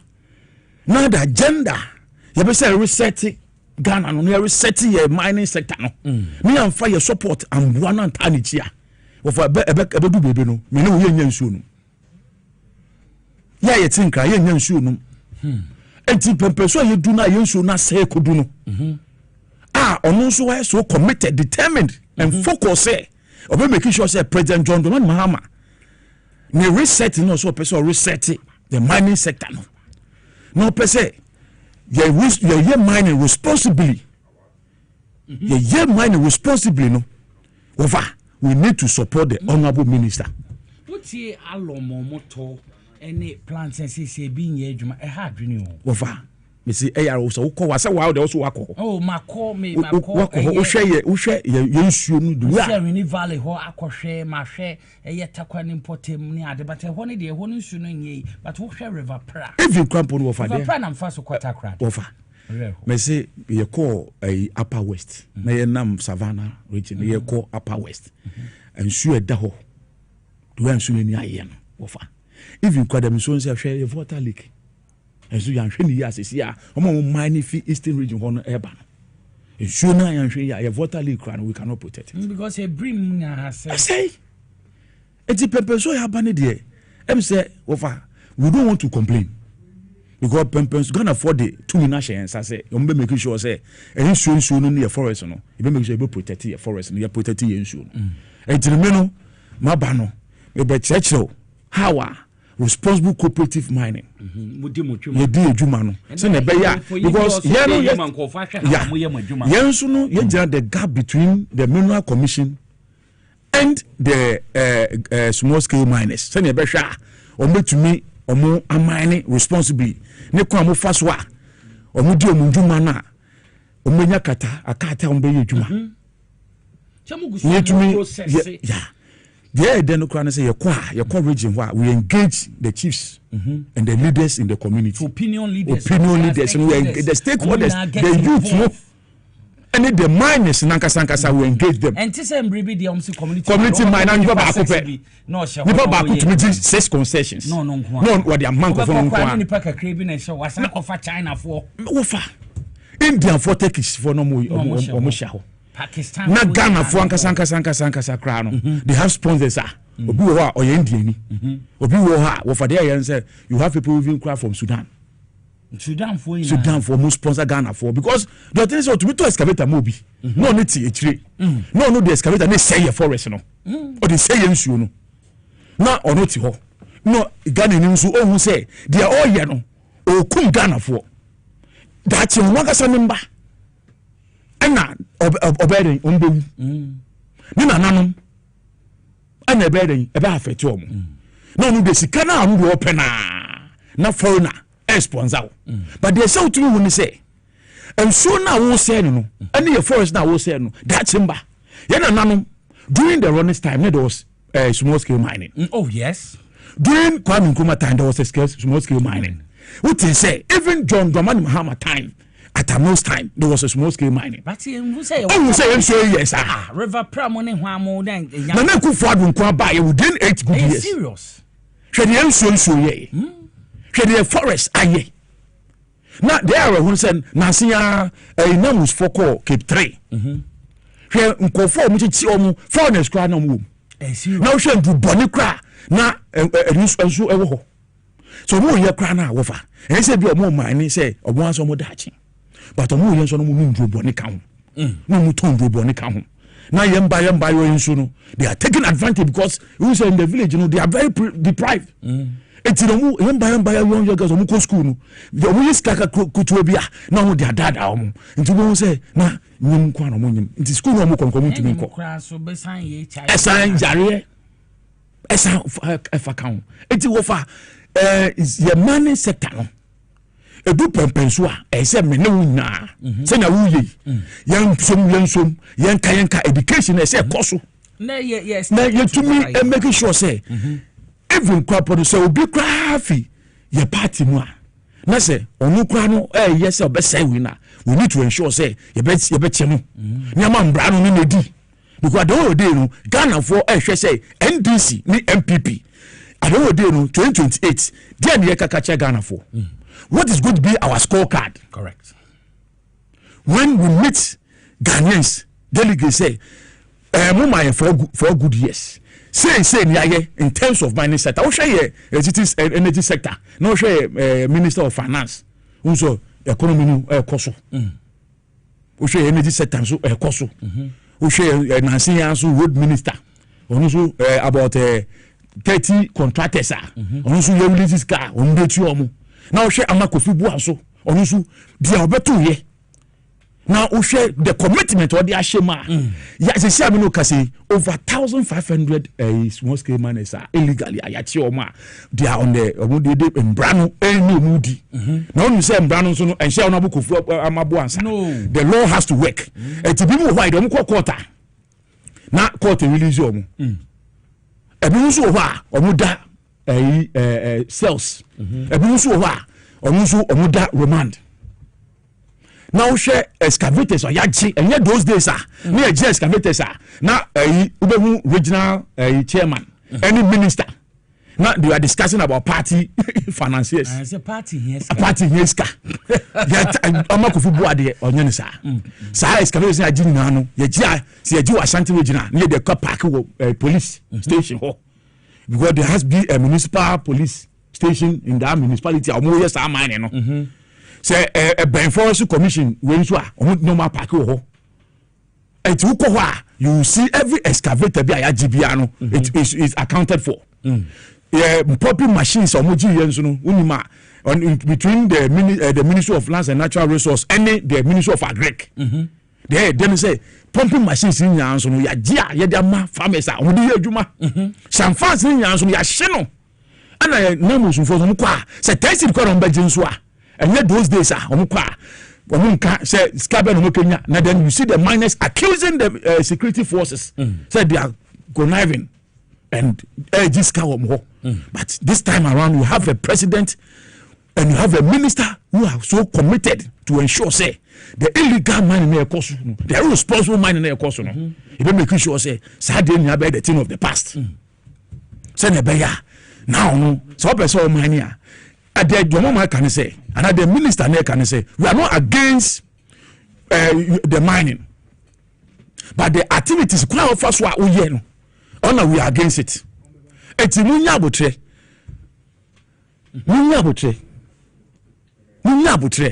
ye be kyem kwa efa so a mo be ye mo mining responsibly I be move mo fi the Arovia type of mining alluvial type of mining. Na ya no hard rock. The etin say when so na and I say so chena omo ye mining no. You be you move for there. Hard rock. Nia ma ye wo small scale mining no ma ya chon kwamba faswa. Ombaye okite du man. Hard rock at say rock man wo call aboso am omo ye bi. Wo Savannah camp 1, camp 2, camp 3, camp pan sade omo ye no. Omo ye ya. Na ye betro cooperative mining. Yeah. No ma ye. See, Yegusu aye din komo. Mr. John Afo, and a medical cano, head of communication, the ma responsible cooperative mining, and they be di hon komo ye magana fu and so a war or more ye mining to surface mine almost say and sassy, say and so no more ye rock mining. No, say see an yashas so more ye registration, educate on my yes, educate on Namamo Tindano.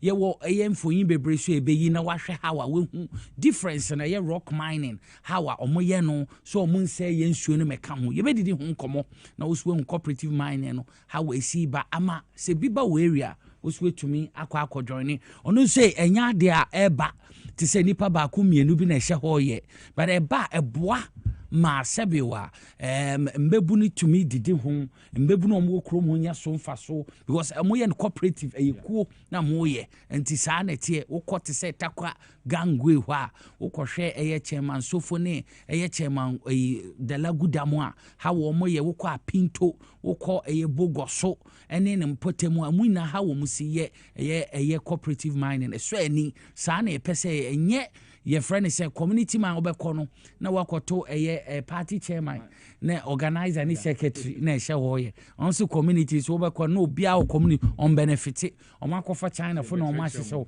bi na wo kasa Sudanese for ewe echi na o mo sponsor enso sa a community man no mo de say ensuo ene meka ho ha adwini ye papa ti ye ba ebedi ho enkomo endedie na wo hwe ene kwasamfonyi kura ye hwe sisi ana moma ye mbompai yensan kwani ahode my excellency John Dramani Mahama nene mpeni 42 owura Kofi Amaboa muno muntumi nko anya koketwa but my tell say bimu ye adwuma no pa na bimu so sey adwuma no enti ndane ye mamu cooperative mining no aban vision ne mission wo ma saade na obehu ne se eno na ye papa obi ade ne hodoma but omo ye manya no ye behwe na yi omo afim te hu komo na ye bedi no ende wo adwumadie ne so nti me sai ama Uncle John Afo Akwaba na ye din komo fi so no head of communication the ma a cooperative mine na yate ho asem ate ho asem nti me sha we ye kan responsible cooperative mine and skills development programmer wakwa head of communication in diade was yate yenim say ho kra na nyame yen kaka ye ho de eno na ne ye mpeni for say Dr. Manebo ama Ibrahim Mutalamo kwa akolanchi a omokonya kwenhia wo adansi potembo mo nsem te say yo wofa cooperative wofa responsible cooperative mining skills and development program ye kan nyina how concept ye ka ye fa efi ye community mining skills our cost them our cost them ye fa fi first no under the previous administration no mo r no mo ye no small r na ye we no enti ye fa fi community mining skills and the ba a national alternative livelihood employment program for small scale miners. And the previous administration. It's a buy under the leadership of Honorable Amakofi Boa, the Minister for Lands and Natural Resources. And not now who say, you see, you're community mining. At the end of the day, the community have to benefit. The youth in the community who are engaged in the mining, you have to see an improvement in their lives. I said the chiefs in the community, I said now the chiefs and the community leaders, the youth in the community, they have to own the mining. But to better now, na Piesie Okrah, and also Okranikaki, or Kohenwa. Even total respect or more in confirm, total disrespect for the chiefs and the indigenes of the community. Of course, in many alliances. If you minerals community say member mining into a bawe fuma even kwase farmer no wo cry say o man buo no man say ono no fuom na de ono okwa mine no e say ono mi ankatan wodi a that total disregard omo two community for no na omo mine no mo say don't no mo say in the name of community mining enti honorable amabo tina obai na tina ase no and who say no that one first and foremost the community is not benefiting in terms of development, in terms of projects in Piesie Okrah no mo kwan no mo school no mo hospitals na de the community no enya na indigenous on wa the krom one crown so no they are not part of the mining no ahemfo no so asase no mo dia no so no yankasa omo and who say no then what you have to do is say see to community mining skills and national alternative livelihood employment program for small scale miners. They see to combine it to responsible mining. It is a siano. Yeah, cooperative keke. Yeah, cooperative keke. Responsible. Near feel your behavior now you're mining irresponsible. No, near the to mining responsible because first and foremost they say to me say a ban way is not against the activities of mining. Say small scale mining, yeah. Abanning against mining, but the responsible mining and a small scale. Small scale, no. Go ahead. Because we say yeah company now, you catch on say a bar, we'll put them together and form a cooperative. Say be a bar. I answer say ya. Ebia nipa be 15, nipa be 20. It will not go back home. They are forming as cooperative mining. Into a ban sana, you know, quite church, Come buffer swa on bet to me yacho matete on bet to my mining responsibly. No mine no irresponsibly no mining without regulation, without anybody regulating them no. In the name of community mining now almost sensors you know almost say forest almost say ankofo efuomu almost say yensuo no e be make sure say before even cover be a cooperative no we need license from Minerals Commission as well as have license from Responsible Cooperative Mining Skills and Development Program. No, we nyatiti, you know, fatiti mu, a chechemu, a two license. Oh, mine here. No, say, oh, mine responsibly. So that at the end of the day, you know, the community will benefit. At the end of the day, you know, and Kofona mu community no, the mining no, Benya home faso. At the end of the day, you know. Your roads, any hospitals, any your schools, any issue, community no like no. We make sure say community or cooperative near winner. Government will ensure say 20% will go into the community in terms of schools, in terms of hospitals, in terms of roads. So by at the end of the day, you know, the chiefs will also benefit. No one will say mining na we krom ha no. At the end of the day, you know, the community is benefiting. The indigenous are being respected. The assemblyman, the MC, who is the head of the security in the community and the municipality, no, also no, you're making sure he's also part. Because when we go to the community, the MP too. The MP is also part. Because I saw who say the MC and I said DC or the head of dissect or music. Until before we even go to a community, for example, to say a call, we ensure say, and we gather all the chiefs, any opinion leaders, if we will go down to the unit committee members, and making sure say we get everybody involved to ensure say everybody is involved. To stakeholders in there. Yeah, okay. You me a church room. How cause them ye be ndwuma afa at the whole day no ombenya emfa ohunfaso eti ye church omu we me engage omu me wi a na afi through the mineral commission na oho no na afi ye gya no okay na mineral commission na fa process no eti ye no ansana obegya no license na say otumu say yen small scale mining for na ye hwe omo so no oh they are like yeah, that's one is also like a small scale miner. It is a individual. Let's say you say you mine there, you can go to Mineral Commission and process your license. But say before we say you group like a community member mining there, no, you have to form a cooperative and you go under a training. Entity being the better entity, yeah, ube first wa you mining and showing chain.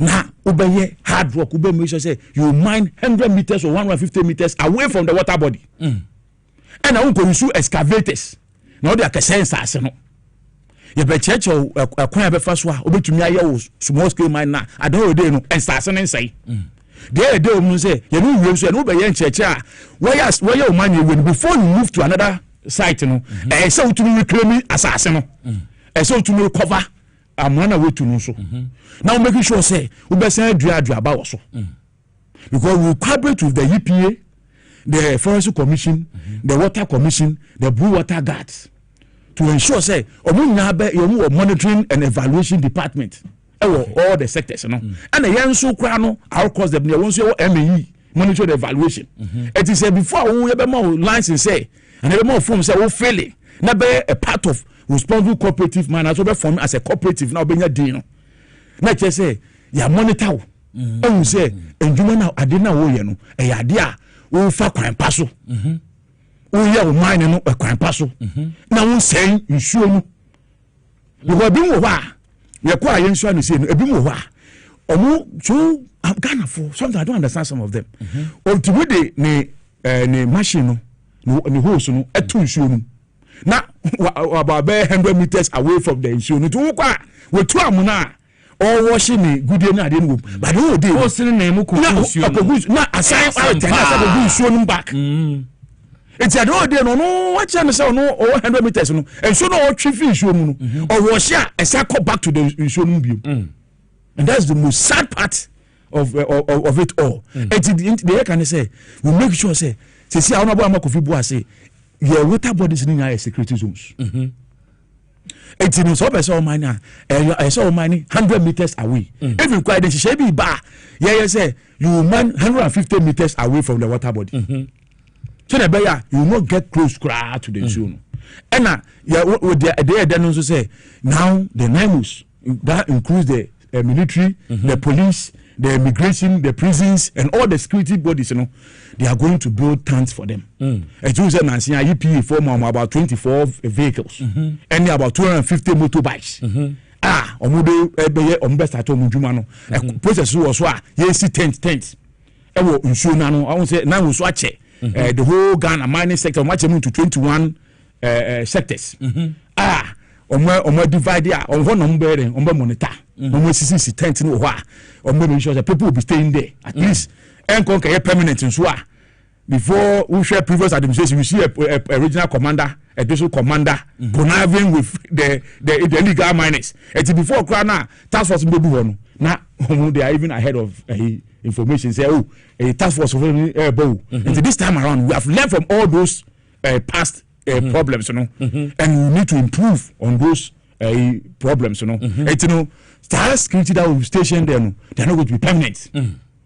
Maybe 3 months and I say 6 what check 3 months, 6 months, then we are reshuffle. They are reshuffle, then another sex to call. Then we also move to another site. It's going to be a recycle. And then I don't bet now watching. And the vision and the mission of Honorable Amakofubua through my boss, aka Pedro Fankasari. Yes, Pedro. Let me say nowadays, you will be mining responsibly. Because we are not against your mining, but a crown will fast what I will say and start. A crown will fast what I don't know, who are good in India. No Germanos, also in June, July. It's a Mabe Catas, and so. But I don't show not Hata Amrano so. Now in Cofona heading, to Cofona, now you're assassin heading, essay. It's the attorney say, even before Kobe move to another site, you have to ensure, say, you claim that land. And then you make sure say you were sitting so we do about so trees or so. Say be one so say be I say do cocoa ni and say banche ni say blue ni ade so you be say aye and son we move to another sector. Okay. And we share our cost the bar. That is the mining sector of it. And son was skills and development program. On so ye 6 pillars wo wa onu so ye be cheche who say wo ko mining sector ni say ano nya katangudie sa enye obia na pese o ye mining no ebi mo ho a onyaya anka obeyan sanadwuma bi onyaya anka obeko school onyaya anka onya security service bi anka we ko school ewie dey won say bi kura wa mu kura SS certificate ebi so ma ko to aso wo mu ko intinu obeso o ye adwuma nti ba ne sa na ye cheche mu sanadwuma ebi te say bia mba no ebi o person ye te say etibo usua hairdressing ade eti ne sa eti we no ye kyerem and the then say we are cooperating with NGOs any some of the government agencies eti mo person musua san adwuma ebi abo say usua etiye ni na ye twene mu mo person bia mo ye carpentry nso ye twene mu mo wi aya sam ahya mo catapult ya motivate mo am sika amotumi dia start up mo business wow and no so person mo we school so person mo ye we no so ya ni national youth employment ebi ti say basinteli mu ebi ti say honorable Erika J you know mu na ejumara you know mu nya collaborate a ye training youth no in that community no person be mine no now you start up now mo tumi start mo djuma mo ye enti responsible cooperative and I say our cost there no ye wo hwa djuma we na ye dey ato your say ya ba be ye say be make sure say people will be mining responsibly na omo jai sa omo djuma we no mo ye na we say omo say en sa ase na they mine irresponsibly and sabi tima bi ni ho say adwuma na o ye no kra no da chimba omu die chi omu ye nwo omu ba say nkofa ye wo omu na nse kra bi ho a ne nsa ba ko ebi wo kra oni nan ebi wo kra sebe no to kra na ye be fla ba no oni bi yasem ya tete ya mame mu won say ensu bi enu a that's the only source of water omu de omu bibia then they are just mining responsibly na the ya no kra say omu sponsors are sponsor omu kra nya Ghana for ebi mo also a Ghana for pumping for financiers for no to excavators am omu na adan ode no omu mine a no mu agi agudie no mu hwe say omu be mine responsibly and our cost there is there in the gap between the Minerals Commission and the small scale miners. Okay. So ensure that now from 2024 2 minutes share honorable President Mahama any honorable Amakofibua as a sector minister for lands and natural resources no we make sure say we will stop mining irresponsibly and then we will treat them how to mine responsibly. Okay, and see Mr. John Afo on head of communication the ma responsible cooperative mining hon komo na yedi but e ben here so say dey apom dey hon komo ye dey brew and dey apom dey hon komo e dey brew enche ye be call Divine Hope Herbal Center for ekodin komo imom mekwa akwaje aboafo nkrato ye ba obi ase otwea me ba sesia.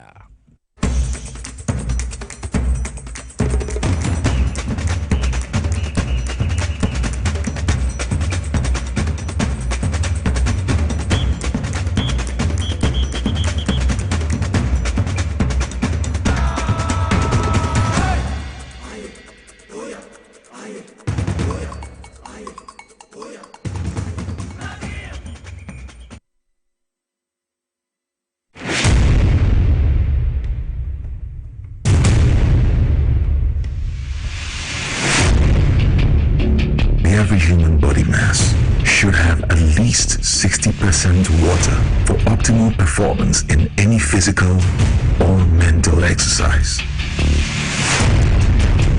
We can help you maintain it naturally.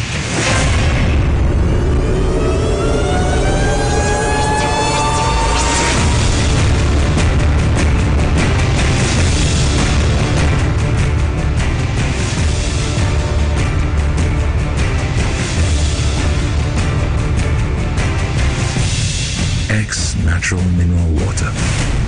Simply natural. For bulk purchase, call 0596 273 546 or 0596 273 547. This advert is FDA approved.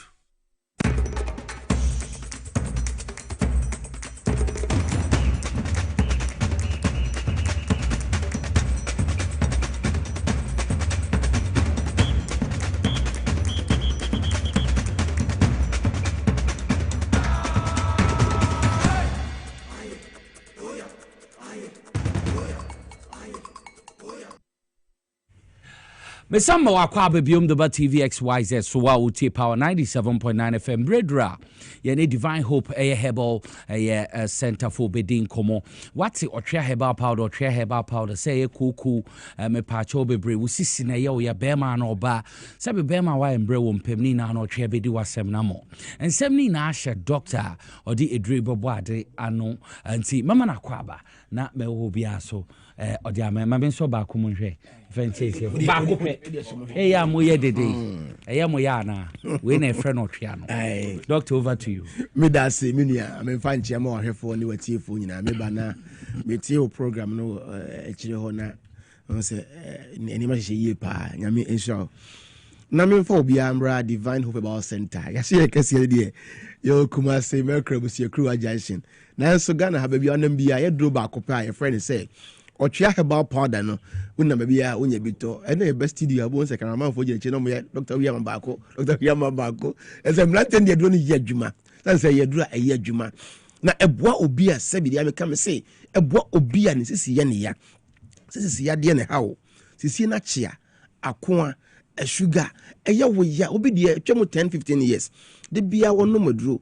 owe painkillers opo adwuma kofi oda ho ne de bentoa ahyele to asano ansa na watimi ada sa nipa nanom ochia herbal powder na onya adanse kese na afi osoro ya otimi ekore nim obi po adwuma kofi oda ho ma yetietie na chi enkra ye si so kwase adwuma ewo na chi obi ha ye park so ansa na watimi ada sa nipa nanom ochia herbal powder obi di nko ano ohye sra ne wonde bia ansa na watimi ada wona wonom ochia herbal powder pe na nyame da roma enam so na si yawe na ekọ na poma ne kra wo no na wato atwene na wona wo sen no nti ochia no eyadura yema obi o wo sisi yade papa na wo ye be ma no nyesi yade ache ye 2 years na mama guy name Mr 2 minutes sense ho de na san petre pio na wawie na so wonom ochia herbal powder o koso wonom no yare ne kọ no na wugina brane afi wa koko ne hawo koko fifi oto ano uja ona ya moja wom de bia wani ya ohene posa na ye call ta crash wasum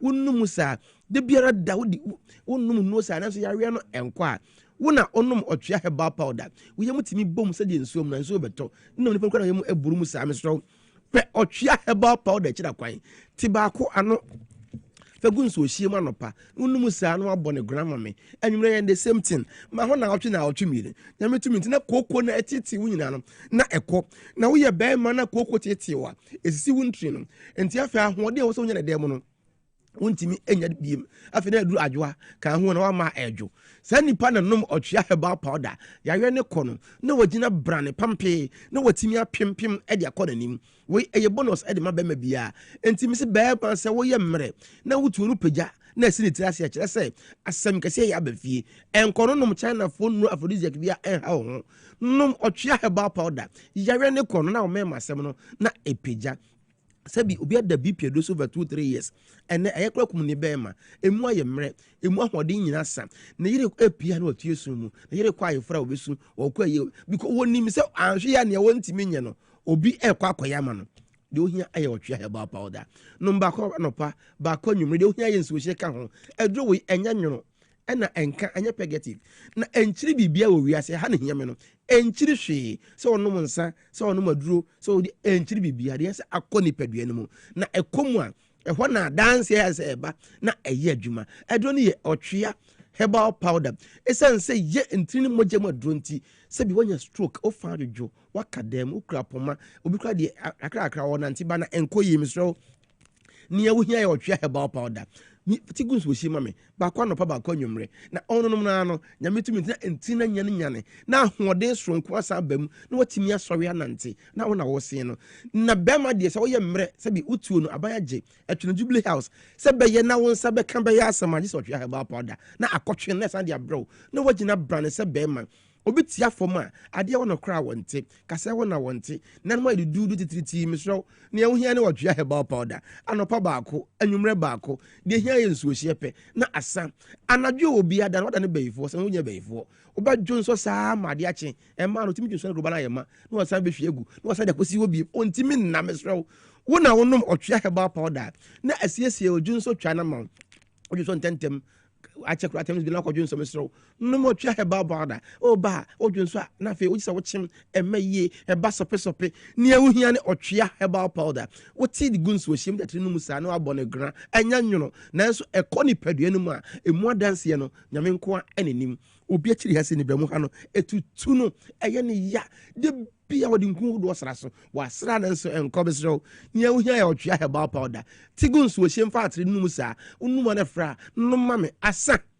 abrante na 40 years ani ana me ya no so redwan na ro no ho na otue sumo dwan na de na fon atwe wuram aye lengelenge aye se straw aye se cleon ene ne ba 4 years de kora ye pe na rehosem ne se wo pie be wura dem so na wo de to ne nsem bo so mpaye e wo yesu din mu me be manye kese me pa che we nyi mpaye bo asem ye wo de mpaye boye ne de aduro yes wo we aduro na wo hia na yare na ama be ma na fon atwe wuram na aye lengelenge no na asan wuraba ne mu ahode na timia gina pampe na wo na wo sen no ba bi etu aduro ga na ha bia wo de kwa asem pe otwea herbal powder asa na sa wa kradia ka chi drug lane eton ebi e ho bia ton bi e ho no circle Caspen FM ebi ho no sa wa la pass na ko Angel TV Angel FM benya bia to Madina Rex Junction usim pe Queen Bobone ko ho anya bi eto se wo Ashama yamso na wako House of Drugs or Ashaman Presby Junction Owas enso so ewo takwa na Finland chemist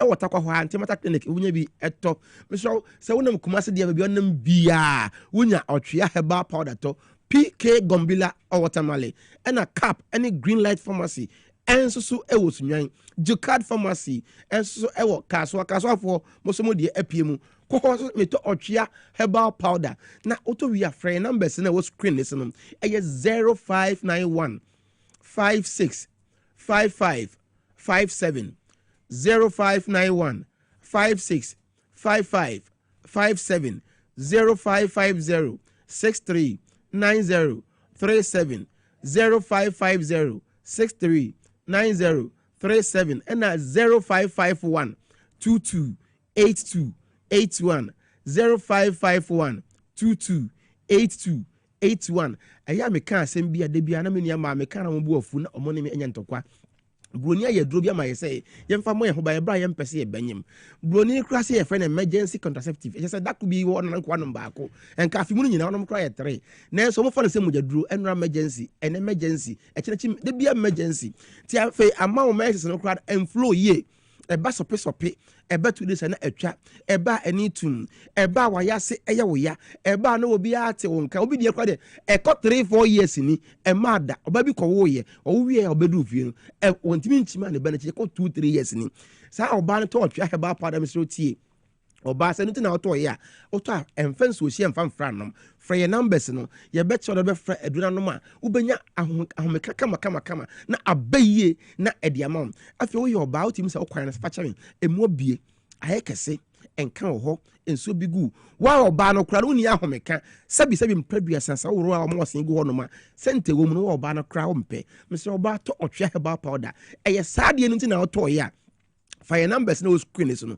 frene ka ha won kire ye be kire ode obeye no na asiesie ne kama na kwa no so ye smooth afi potholes bi o so bia no na aye free ho no mo na ona wo sen no na wa ye obasima achichichichichi kama na ede ama na be ahemfia watimi atena ho me say krom head so we ya brand ya obebeji usika di na wo hia na petre pio 2 minutes a o de offer me doctor me paache wo me pese me bie oba serving gate ni bi first gate second 7 ma oba ka agi no menye ne dai na me the key bi aka otwea no ho na me de ama na me srem panimfo no panimfo no 50 years e ko no panimti me frɛ doctor ye paache wa ye pɛ say nya time no waje 1 hour anajo 1 na phone bele we peke paache ho nya me je 1 hour me homete me srɛ wo ye pani a je 10 minutes woni wa bere wa ba ko pɛ mo fa na mrantie no de wo fra ka time a wo pɛ ye the key bi aka otwea no ho na ye de ama na watimi apempem akwanim afika che me se doctor me paache wo ba bi agi me sika di me pese me tia no na the key fofora san aka ho na watimi aye ne ho adwuma kama na wakwanim adro ne ye otwea me hala me sirim na ntire wachire no omo po otwea tai enti mesra wa bi etu adro bi a o de okọ ase de pe otwea herbal powder yenja chana fo nonum yenom de heba ye papa a ema wo side effect we oba wonyem ene akwara wonya vedu mienu ene oba ha o makwara no fo pena enom bi eno pa ho a obi atimi nom bi sense eye adwuma na me ko no mesre emran na no me ko ba bi na boys bi se mo ko je mo ni kakra ko wi local na edi be 30 minutes na fe obi a entimi nsore eno mbusa ama me se na de na wode share woduro wonsan ya ma ye ntimi nsore mo se wose me de wotwea na fraye mesre mo otwea herbal powder enchiri nsatie ni enchiri bibia na so mo mfa nhye bitters nom mesre mo ayeduro esa yade ye mfa nhye bitters munya esa ade no mesre mo a na bibia wonam bia no to otwea herbal powder fa gunso ohie mo nom na nya yare se na timi pimpim eko wanim enti enanwumre na meka na se bibia wotimi nka bia no Bora store pharmacy herbal over the counter se mepe otwea herbal powder yes ejane showa wa na abeba okay otwea herbal powder mo hu box no eno ni anti doctor am say mayo chuku bye bye fira me box no oze fira me box no me hwie na me box na nkofo hu me fa ngwe kire ha do mutimi box na ye me fe nti otwea herbal powder ni so kon bodo so wunya pebi na to enkran ha bebi eton wedro bi akọ pebi na to and then me fie na eko papa enti moma empe bi na entumemboae Divine Hope Herbal Center na ndi dia ba drama so bebi adru ye beka akwaje aboafo nkrato ba komienu miensa na sey ba ye to inside politics jumedie ne so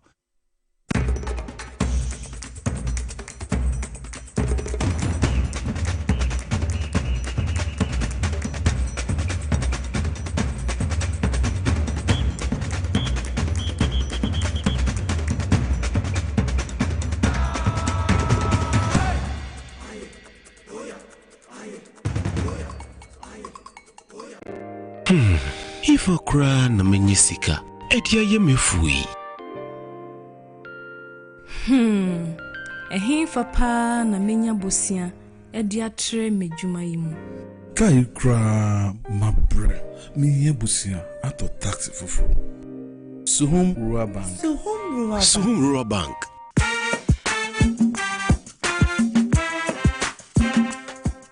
Yema mwakwa baba Suhum Rural Bank. Ye won hyehyɛ ahodoɔ bi te sɛ dwadifo abosia, ekokro bosia, susu account, and it does wɔ hɔ savings account, me bada chain savings account, and the akeka ho. Suhum Rural Bank was 034229186. Na won so to miaka sɛ.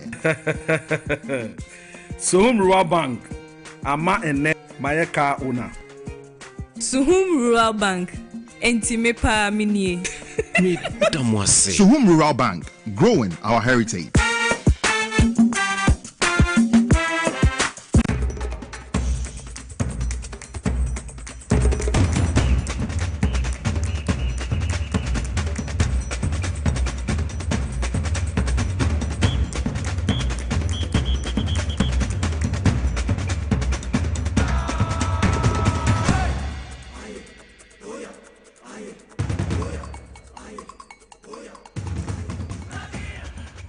Yasaba BM TVXYZ Power 97.9 FM inside politics Jumedie na wo hwe na wo tie. Na what him say January 31st 2026 the new patriotic party NPP adia omoba na omoyi omo flag bearer na say si ade mekọ so na say weni ensa de catchero Kennedy Japan Baumia Camp Brian Champon ene Kobneje Japan ene Dr. Educhum ndi omo kaka ho ayedem papa Kennedy Japan mo enko hwebie omo campaign nsensema omo kan MPP fo ye nhwembra me the way I see do MPP enya dia meye bibia de tia MPP they charge me treason because of MPP. I will never do anything to destroy MP. Now, from 1992, when was say body and soul or dini sika na who are then nim dear abua MPP party Kennedy Japan.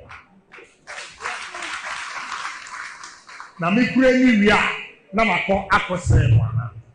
Ye party ti misremo obi obeba bia wantimi yanka adwuma ho asem na obeka Kennedy Japan onye presidential material onye say no, let me tell you, we need bold men. Ye hia kukudurofo NDC for etutura sem no wanya obi anani edin na wantimi anko face NDC fo a ye besa ko opposition the mesra munya kukuduro fo until say ye be kind the last constituency say me ye presidential candidate I will never accept defeat. I will never accept defeat until the electoral commission comes out to declare. I will not make case yourself I will never accept defeat. Ekuna ye kono ehia bema a wo mo beta yachi enye sa wo de ye boy ya na mo dimirika ne mo adwane no makosi segu no enye sa na ye election in Africa to vote for a bold man. Last one we got transit about any so-called establishment, and there's really no establishment in this country. It is establishment that is going to vote on January 31st. The whole party architecture, the delegates, the workers of the party that are going to vote. If you are talking about the constituency executives, they account for, we have 250,000 people potentially are going to vote. Constituency executives are 5,000. And no one person has a majority of those constituency executives. The national executives themselves, they are 17 out of 250,000. I'm a member of parliament. I've been around this party for a long time, and I know the influence of these people on the product delegates. It's going to be, I'm hoping, it's going to be free and fair. I'm particularly not worried about any influence of any establishment. I'm running a solid campaign, and then I know that nothing except the delegates that can influence the win. I also assured party people that the key areas that I will focus on should we win power, and also as part of my campaign messaging will be on jobs. Get them to look at what I have done for myself in the private sector. Inti mekwaso with the New Patriotic Party, full flag bearers and omona ekasan Kennedy Japan so no accept defeat. Say kasa ntwibia wonura na di nipa ehun se wenya 38%. Enya de ebekọ biom na wa accept ya. Also onya bema nti one de bema accept defeat. Obi so no so ye ne campaign cool ni ade. Nti otoju omara mo ne bebe bia obelusu. Mo ne bebe bia obere. Ko Ghana fu ehu aban papa. Ghana fu ehu meko, omo hu economy no.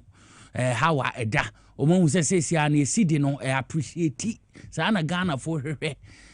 Wokodwoma niama ya tete so ene na ye hwehwe enti momo amontoto bonko mu ho na Ghana fo si ye ready say ye de ma MPP enti ende mo ye be hwehwe mu konma mo beku mu ho mo hwehwa mu ho mo be ye den o etojema ye de HBS ma mo manso ma no yi mambu ma no yi mo ye ma ne basa na aban papa ba ye ntumi kra mfa ya so mamo nti mamo ye bia na etojemara fantin se wa twro ho damna eti nti ede etene no say ora John Afo waha na responsible cooperative mining Jumedia Coastal skills development no ono no kasama afo a oha ye ne di nkomo ye baba pro na ya hwe eye hard rock na oka ho asem no wode wani chirem wo baby say eye Takwa Pristia na Pristia Uni Valley in Pemuha baby say aboso ho ene apinto mo ne ade a hawa omoye sa cooperative small scale cooperative mine responsible one no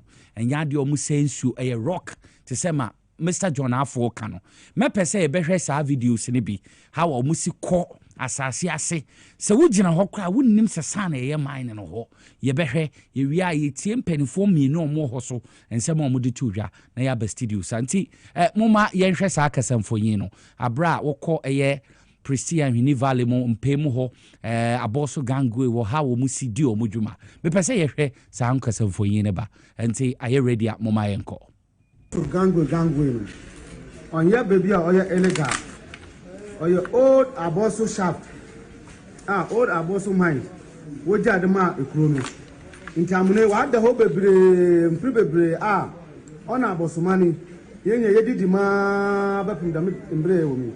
Now the on the 5th Monday no. Now must for baha ebe di dwumadubi ha no kware wanko yi. On henya ye no friend dem eyidi. Oyamuna okọ asese efom ankasa underground mining. Rock mining out to level 25. Abrofo no nka de tefo no no wo je de mamu na de to ho. No 206. NDC wa abem no oya former president Atamaris owodo no that time na current MP owo Piesie Okrah honorable Zonkudo no ye DCE oya DC on so abosu from ha ofi into onamdo ma okoko hu oya abosu go face fo no eno wan kasai there ekrom ha no wontim fa edom ewa ha into obeya da mamu na ya yerehwe oya shaft onje afama abosu no ampa honorable Zonkudo na former MP honorable Bray na Atamis wogma go face for nya won ti ase ampa go face for so jetum edi da mamu na ya hwe edi ma abosukro no no odi ma abosukro no abosukro no ona no wedidi abansi sabai oya MPP ba do no ba beji amna ndi free abosukro no yensem wodi ma enhona MPP fu no nipa na oda hona no ye wo constituency chairman wo friend chairman Abiam Kuntu o ti huni bari woda amuna di shani same ama oye ya 2016 17 abapim 2020 na ye to abana yenyini MP no honorable Zonkudo no wini wo Piesie huni bari ha na one day the whole Ghana day niponya president ye yenye enim former president Akufo-Addo no wini nti tire yar kan ahamna oyamna wada ha kira obiade di ho sisi hana 9 on the 5th Monday ya waba there ahaya illegal me hunu nyina bebre wo social media henya ye bi wasa haya illegal mining ban kom da haya illegal ahaya o shafter yeguda wayan cooperative mining obilim ba yan community mining sisi ya no wayan cooperative mining yempa ifuguda wayan wayan hum krata ya bana da adwuma na hanu so yebonsu ansana ya adwuma nsu ni tiro brigade camp o na yebonsu na ha watwe akwa da bula nti yebon wona ase ya twusu wona ase na esuru anyina wada watwe na amafudi adwuma wo dam na hanu tinti esre yempemfa hanu ya illegal wona so won bohwi no mbra no mbahwe gangwe no wada ejin gangwe ni na mpemfu minim tie ndo ya gangwe bi but on ya dam na ote o ejina yana nanam godo todo gangwe nti yo am de oti wa hanu nti ha ya illegal yogura wa in cooperative mining enti de atena no we ya bosso gangway na ye hwe no me pese wo beyi ye empeniform ye head of cooperative mining no chairman for die tu no so na yeti asem omo de tu dwa na ye din komo o studios ente no so radio wo betumi ayi amai ma ya hwe yonhu your friend and su another forest who are how you go first floor e ko agrofo egu a o ye duma oko down o ye duma wo pia o that tradition say ha o ha sia wo dis such no ma bo bia tima wo de ye duma na nkeka ho wa ha de na so mba o no ma pija to ma sell e be sre say aban bomodin no mboa no keep from bra mbehwe dwuma na ye wo hase na nya dwuma ye di asai edwuma we abosu close edwuma we cut down and there ye beba wa abosu pro mu nya fe mon go to the police station no mon go bisa police commander regional commander over there how say ye close your friend then down with dwuma galam say your friend the community miner ye cooperative mining say close e dey to ado na de beba anya a bon afe na yen ba say betu yen nananum one century yen nananum ha de dwuma say dwuma yogu 1957 na dwuma go full mining nti audit omo tatu hono mo sa bo na ye fremo ye dwuma anya afe na yen ba e betu bebi ya kwa me give some take pictures me how it is nti e be sre say mo bra na adwuma no onko so bia ntumi nya bi ye mo fo ogua yen to bi nka yan to me born or I want to be brave of the FD university for I'm going to condemn certificate don't have it in office be brave obi ho no na obi san say ministers be brave ho and MPs be ho obi san no why can them say that if you best shredded bisa so if you are talking about cooperative mining now young for one now we cooperative mining why you human cooperative mining na young for na bisa one so I drink a crowd in Trimuno, one from brand, I am back, I'm a bino, on your back, papa. A band, good, oh, yeah, I'm the main of Colancho or Boisia, 20 or 2 in our Ghana. Ubiato, baby, are there, cooperative mining. A band order back.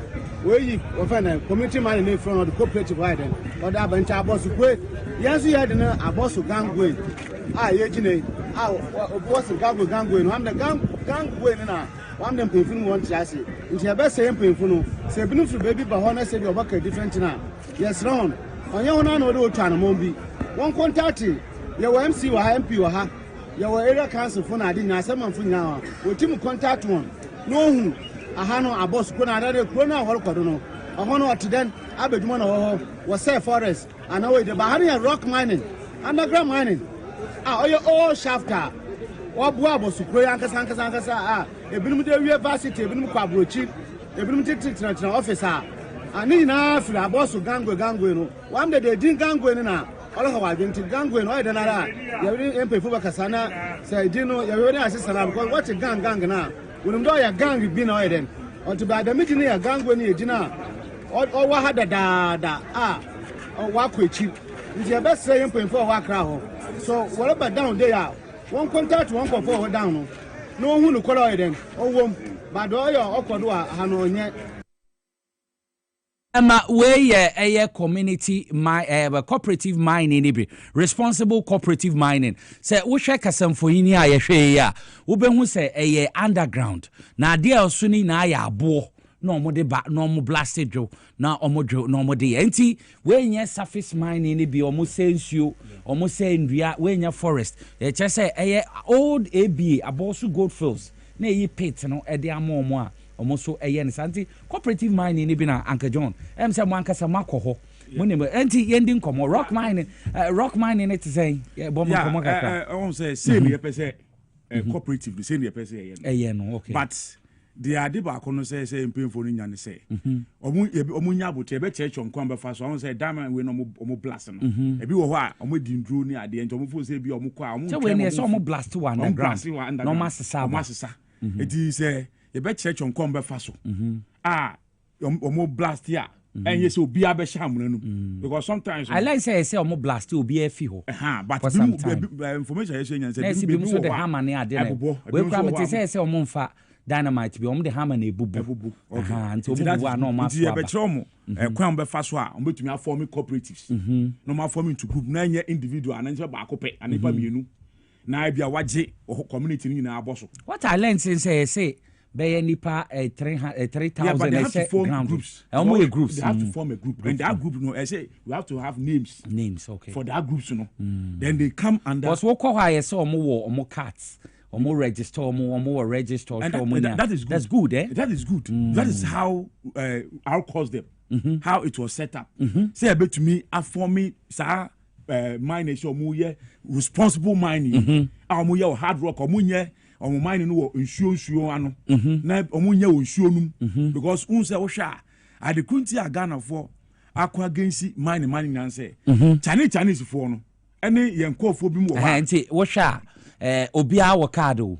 eno na eda TV no so no cooperative mining na His Excellency John Dramani Mahama modwuma ne de ban sa na tie enti obi a wo mines ho bia wo ne card e che say ye adwuma ho ama obi amba ma enti shaft na esi ho no mo mu gina so na mo kwasha amnam no we ye apinto mine enti no so Piesie Okrah enti mo gina so a na adena akọ omo machine so ti omumia so ekọ enti eno no enti wo chem na ye enti no se na America no a wo so se cooperative mine mo do mo ni pa o pepe se na be ya adon de no obi anko kepra na omo mine enti we ya ahoma na eno omo kwa inside na omo ko ho no nti ahoma ne ho we na operate to mo gyan so na eno omo akọ omo ye ready na eno omo aba nti omo se sambo na ti we mo se nsuo bia omo se nsuo ɔmo nsɛ nsuo ɛti sɛn na aban pɛ sɛ obiara ɛyɛ na yɛfi yɛ nsuo na sɛ na yɛ nsuo no ho so bɛtɔ ɔmo na nsuo no ni adane ɛti no this is a good example for other miners also to follow sɛ na ɛbɛyɛ a ɔmo ayɛ ɔmo tag no I believe say they have their groups ɔmo wɔ din wɔ hɔ you identify them by names ɛti the tag no represent a name of a group ɔmo yɛ ɔmo adwuma nti bia ɔmo bɛyɛ train na sɛ bia bɛyɛ 5 ɔmo wɔ hɔ a yɛwɔ ebia groups wɔ hɔ a names wɔ hɔ ɔmo am de ama ɔmo ho ebia XYZ group ebia Power FM group XYZ radio group okay Ashanti Power group yes it ukwa with the tag na hunu red yellow green na ade no any black na ade no utumu say it represents a name group okay the blue group ni red group ni show and that is how responsible cooperative mining no the person here no near training artisanal miners no mu kwan ba fa so a on be mining responsibly na ye nsuo no ensay etino we a good example e pe say obia ehwe enti ye no mu wo nkatanwudi a se na mpemfo ne ka no e no nkatanwudi a no mu di nkatanwudi na oma uyama mo ka ataya o betumi edi aye say adwuma no that is document ne etumi register omo because responsible mining cooperative mining no our cause them and say we will form those people who are already mining because we are not against the way they are mining but how they do their mining. The activities now, I don't know, they know, are affecting the nation, are affecting the community, are affecting society, and now government is against. But if you are mining responsibly, and I don't know, they know, it will not affect the community, it will not affect the land. And after that, you won't say, "Mu ye, kwamba faswa, mu konsonu, and I mu chin show and show no mu san for gugum But mu baby abia mu tu amuna. Na ma de ba mu tu amuna na mu show no mu ntimu wo show ma ohwa na wo. No, aban enemu ni asembia but who tun show so no asa de gugum wasa ro no asa gugum so no dia aban no be di se na mbra no se pepepe eti wo hwe video ya we yi a otumu se man no church mu na aka bi kakra say no mu nya nkatamudie na o metumi ya register o mu groups no ya register o mu no mabo o nya license no mo nya o document from Minerals Commission okay no mo nya from Forestry Commission no manya from Ghana Water Commission na ebia EPA Environmental Protection Authority authority and as agency na omotuenya sa omo document no eti wo ho a na sa namos for ba ho a you show your document say you are having the RCOSDEP license you are having your Water Commission license you are having your Mineral Commission license and you are mining responsibly but wo fa ade ba ko a ebi wo ho a oso okọ akaye reconnaissance mining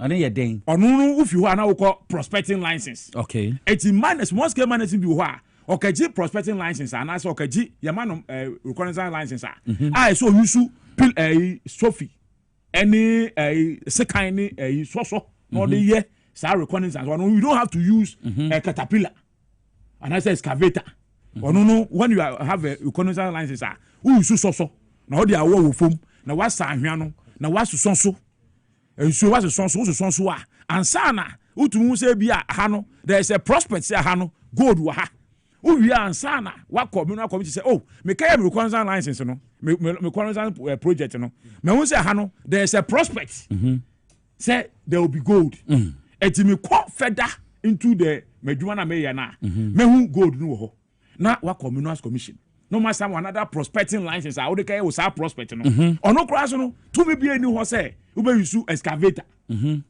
now they go to two amuna ono nso kura no say we use so na we do tutu we be go be 6 feet e be wa 12 feet na we are now they call laboratory into mu ye we no mu say bia there is prospect say bia mine no ha na we go deeper menya gold no ansa na waka jo mining license na odi esa we no we craft for mu ni processing na we a waka Minerals Commission mo license abetumi dey mining but the thing say under the community mining no any previous administration no more license na they don't give you license now what you say Senate Minister kan no 8 good years under the leadership of Nana Akufo-Addo Dr. Mahmoud Bawumia the excavators the back room there's not a single one under the Dr. Mahmoud Baumia administration and then Kufuado I want to register it. So yes, in Senya, Yang Ushe under the leadership of Honorable Amakofubia, the sector minister, collaboration with the Ministry of Transport, any DVLE. Excavator be a backroom habiano. You have to have a reason why you are bringing the excavator into this country. Because what's your previous government now? Yeah. Excavators are buying young license. Young license. You're buying the yeah. And so, reason so there's a track I be track it. It is chef excavator. It is a Abia who say, Abia me quack a yes, Edmawi. That's how they come on inside. It will not even get there.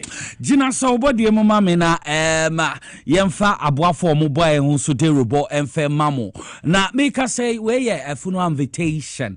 The family of the late Charlotte Yeboah Amavi nyame ya adoma Saturday 18th of October 2025 funeral arrangement in the Bekoso wo Quastek air condition Quastek air condition Urana or Fred Dark Quastek air condition no me Tretni event center freno protocol event center wo abeka for derma junction down wa Quastek air condition ne event center protocol event center abeka for dama junction down wa ho na jumedie no Bekoso 32 New Fadama Road na Jumedian because it's Saturday na da for me your friend Charlotte Yeboah Amavi Kelvin Wafasia Mr. Kelvin Asante executive producer na Wafasina da for me Saturday ne be share black and red and yes Saturday no enti dear no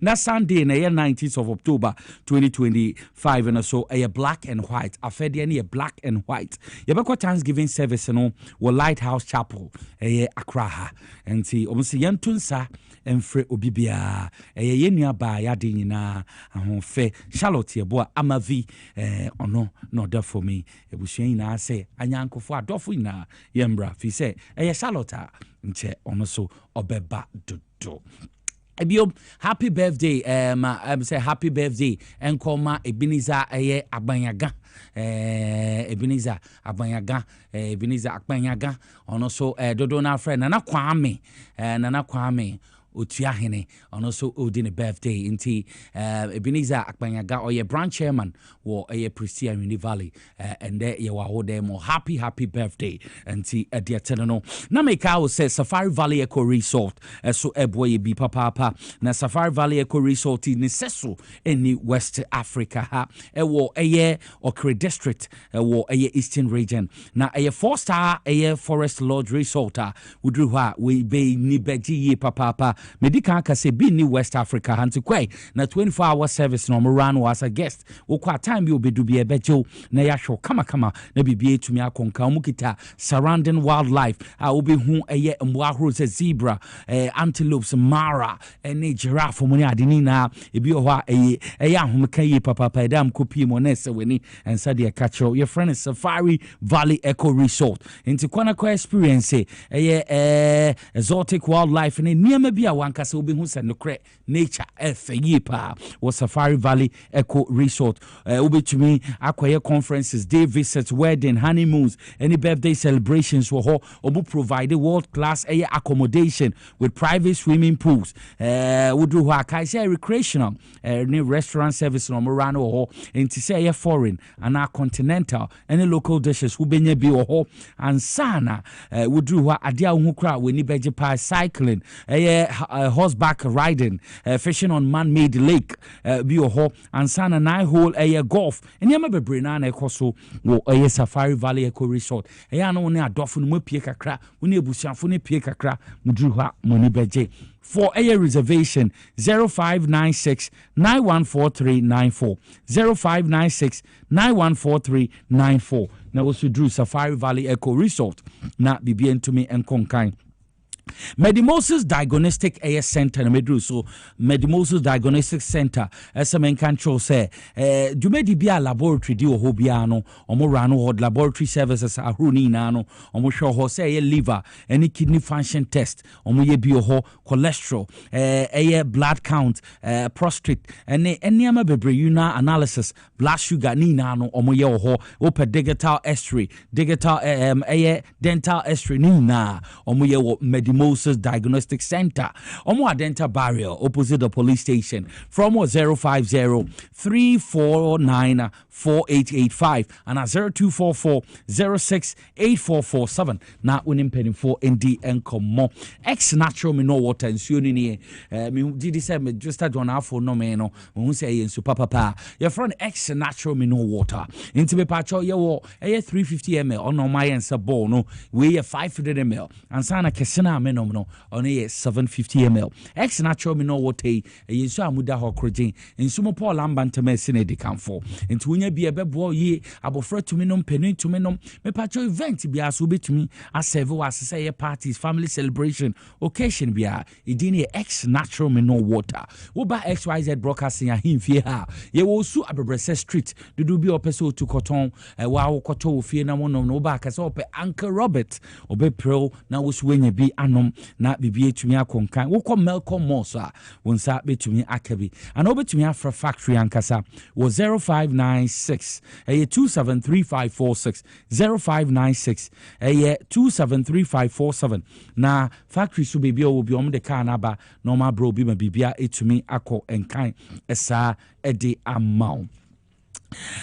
Sasuna lift kit capsules na meziru so lift kit capsules say me pacho eboa digestion pa ye ebio me enhance metabolism and sana helpo na eboa niam bia embo ni pedue ne beyi ni na afi ho edi amo support liver function ye nti me can for lift kit capsules na me can for edi amount lift kit capsules say Medimosis na di aba drama so fre 0244 064847 0244 068447 kai say eye pharmacy and herbal shops ato apete organ hina no okwa wonsa betumi akabi Victory garlic mixture na medru so Victory garlic mixture obi o ho anana koma boni periperi obi o ho anana nsane na aye titriti obi o ho anana nisu aye kusukusu me kanfo Victory garlic mixture e dia amount eboa esekuleti eye moja ye papa me chese eboa ma moja die frusane ye nti wunya Victory garlic mixture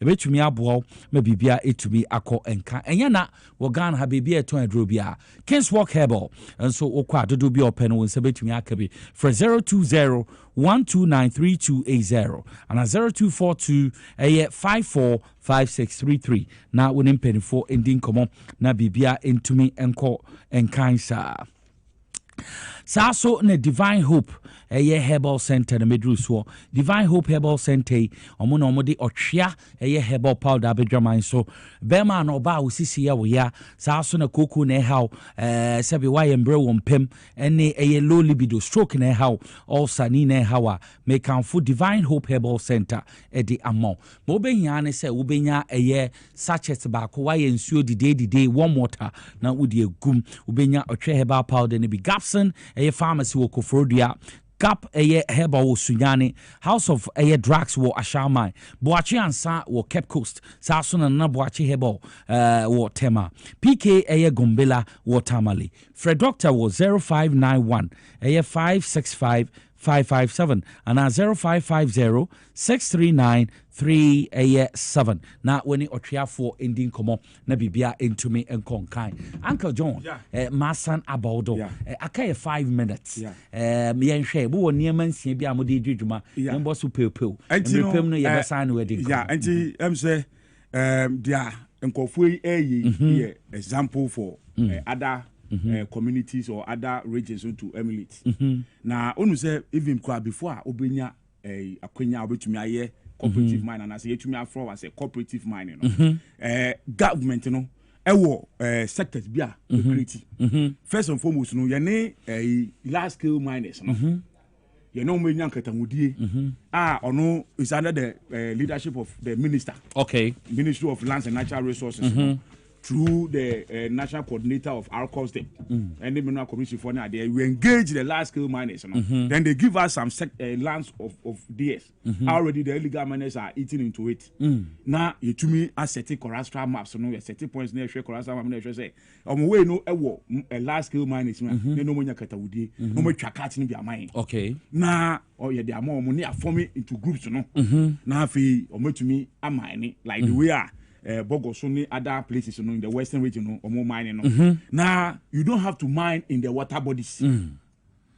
Now say ebi wajin say bi awu tu amuna close to the water body we dey ba also yeah mining the surface mining also there where our cause them no ye chi sa there. But I say ye nananom abroso titi neba na ye ni say underground mining.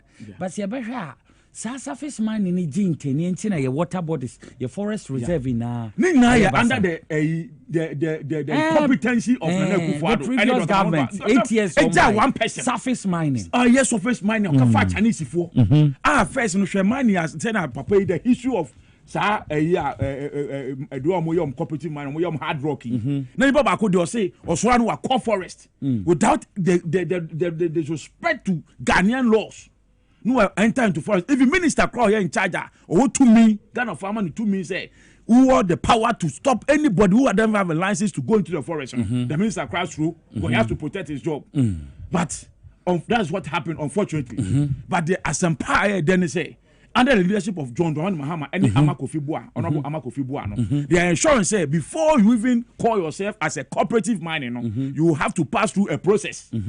You acquire a license, you do a hard rock, you're not going to do a surface mine or reconnaissance mining. And I say prospecting mining, you have a license to do prospecting. Now, the end of the day, you are using an excavator to degrade the land or to degrade the forest. Because when you excavate but nyam faso, or miners who nyam faso, and the conform say we need to regulate them.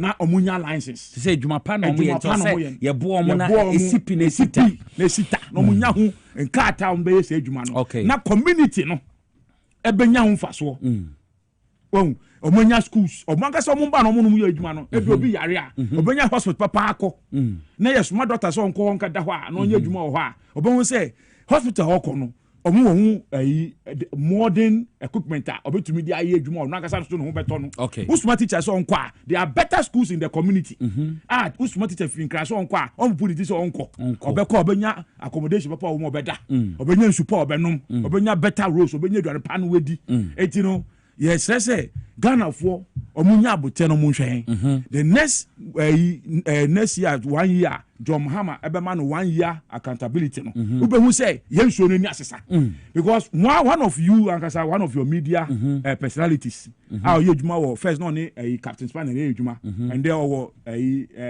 Class FM okọ Western region doing the Nkrumah Fest no okọ ya titi okay so kejema no testify say last year okọ Nkrumah Fest ekoya nso no okọ ntumi answer bi but this time I will video or no answer senso no bia na all person oiring onum ka say enso ni ate and that is what Amakofi Bua represents.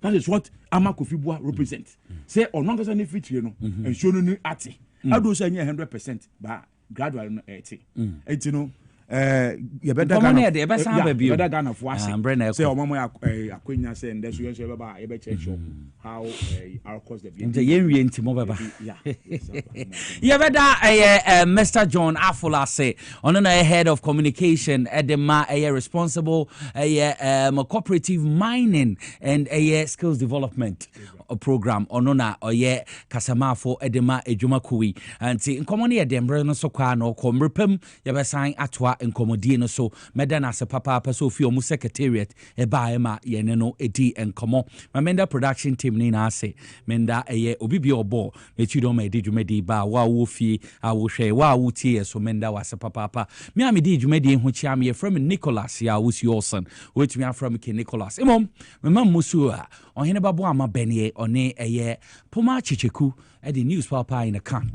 Normal day break with TV XYZ, Power 97.9 FM, and the Radio XYZ 93.1. Yes, Wamba, Debbie Essential. Have a wonderful evening.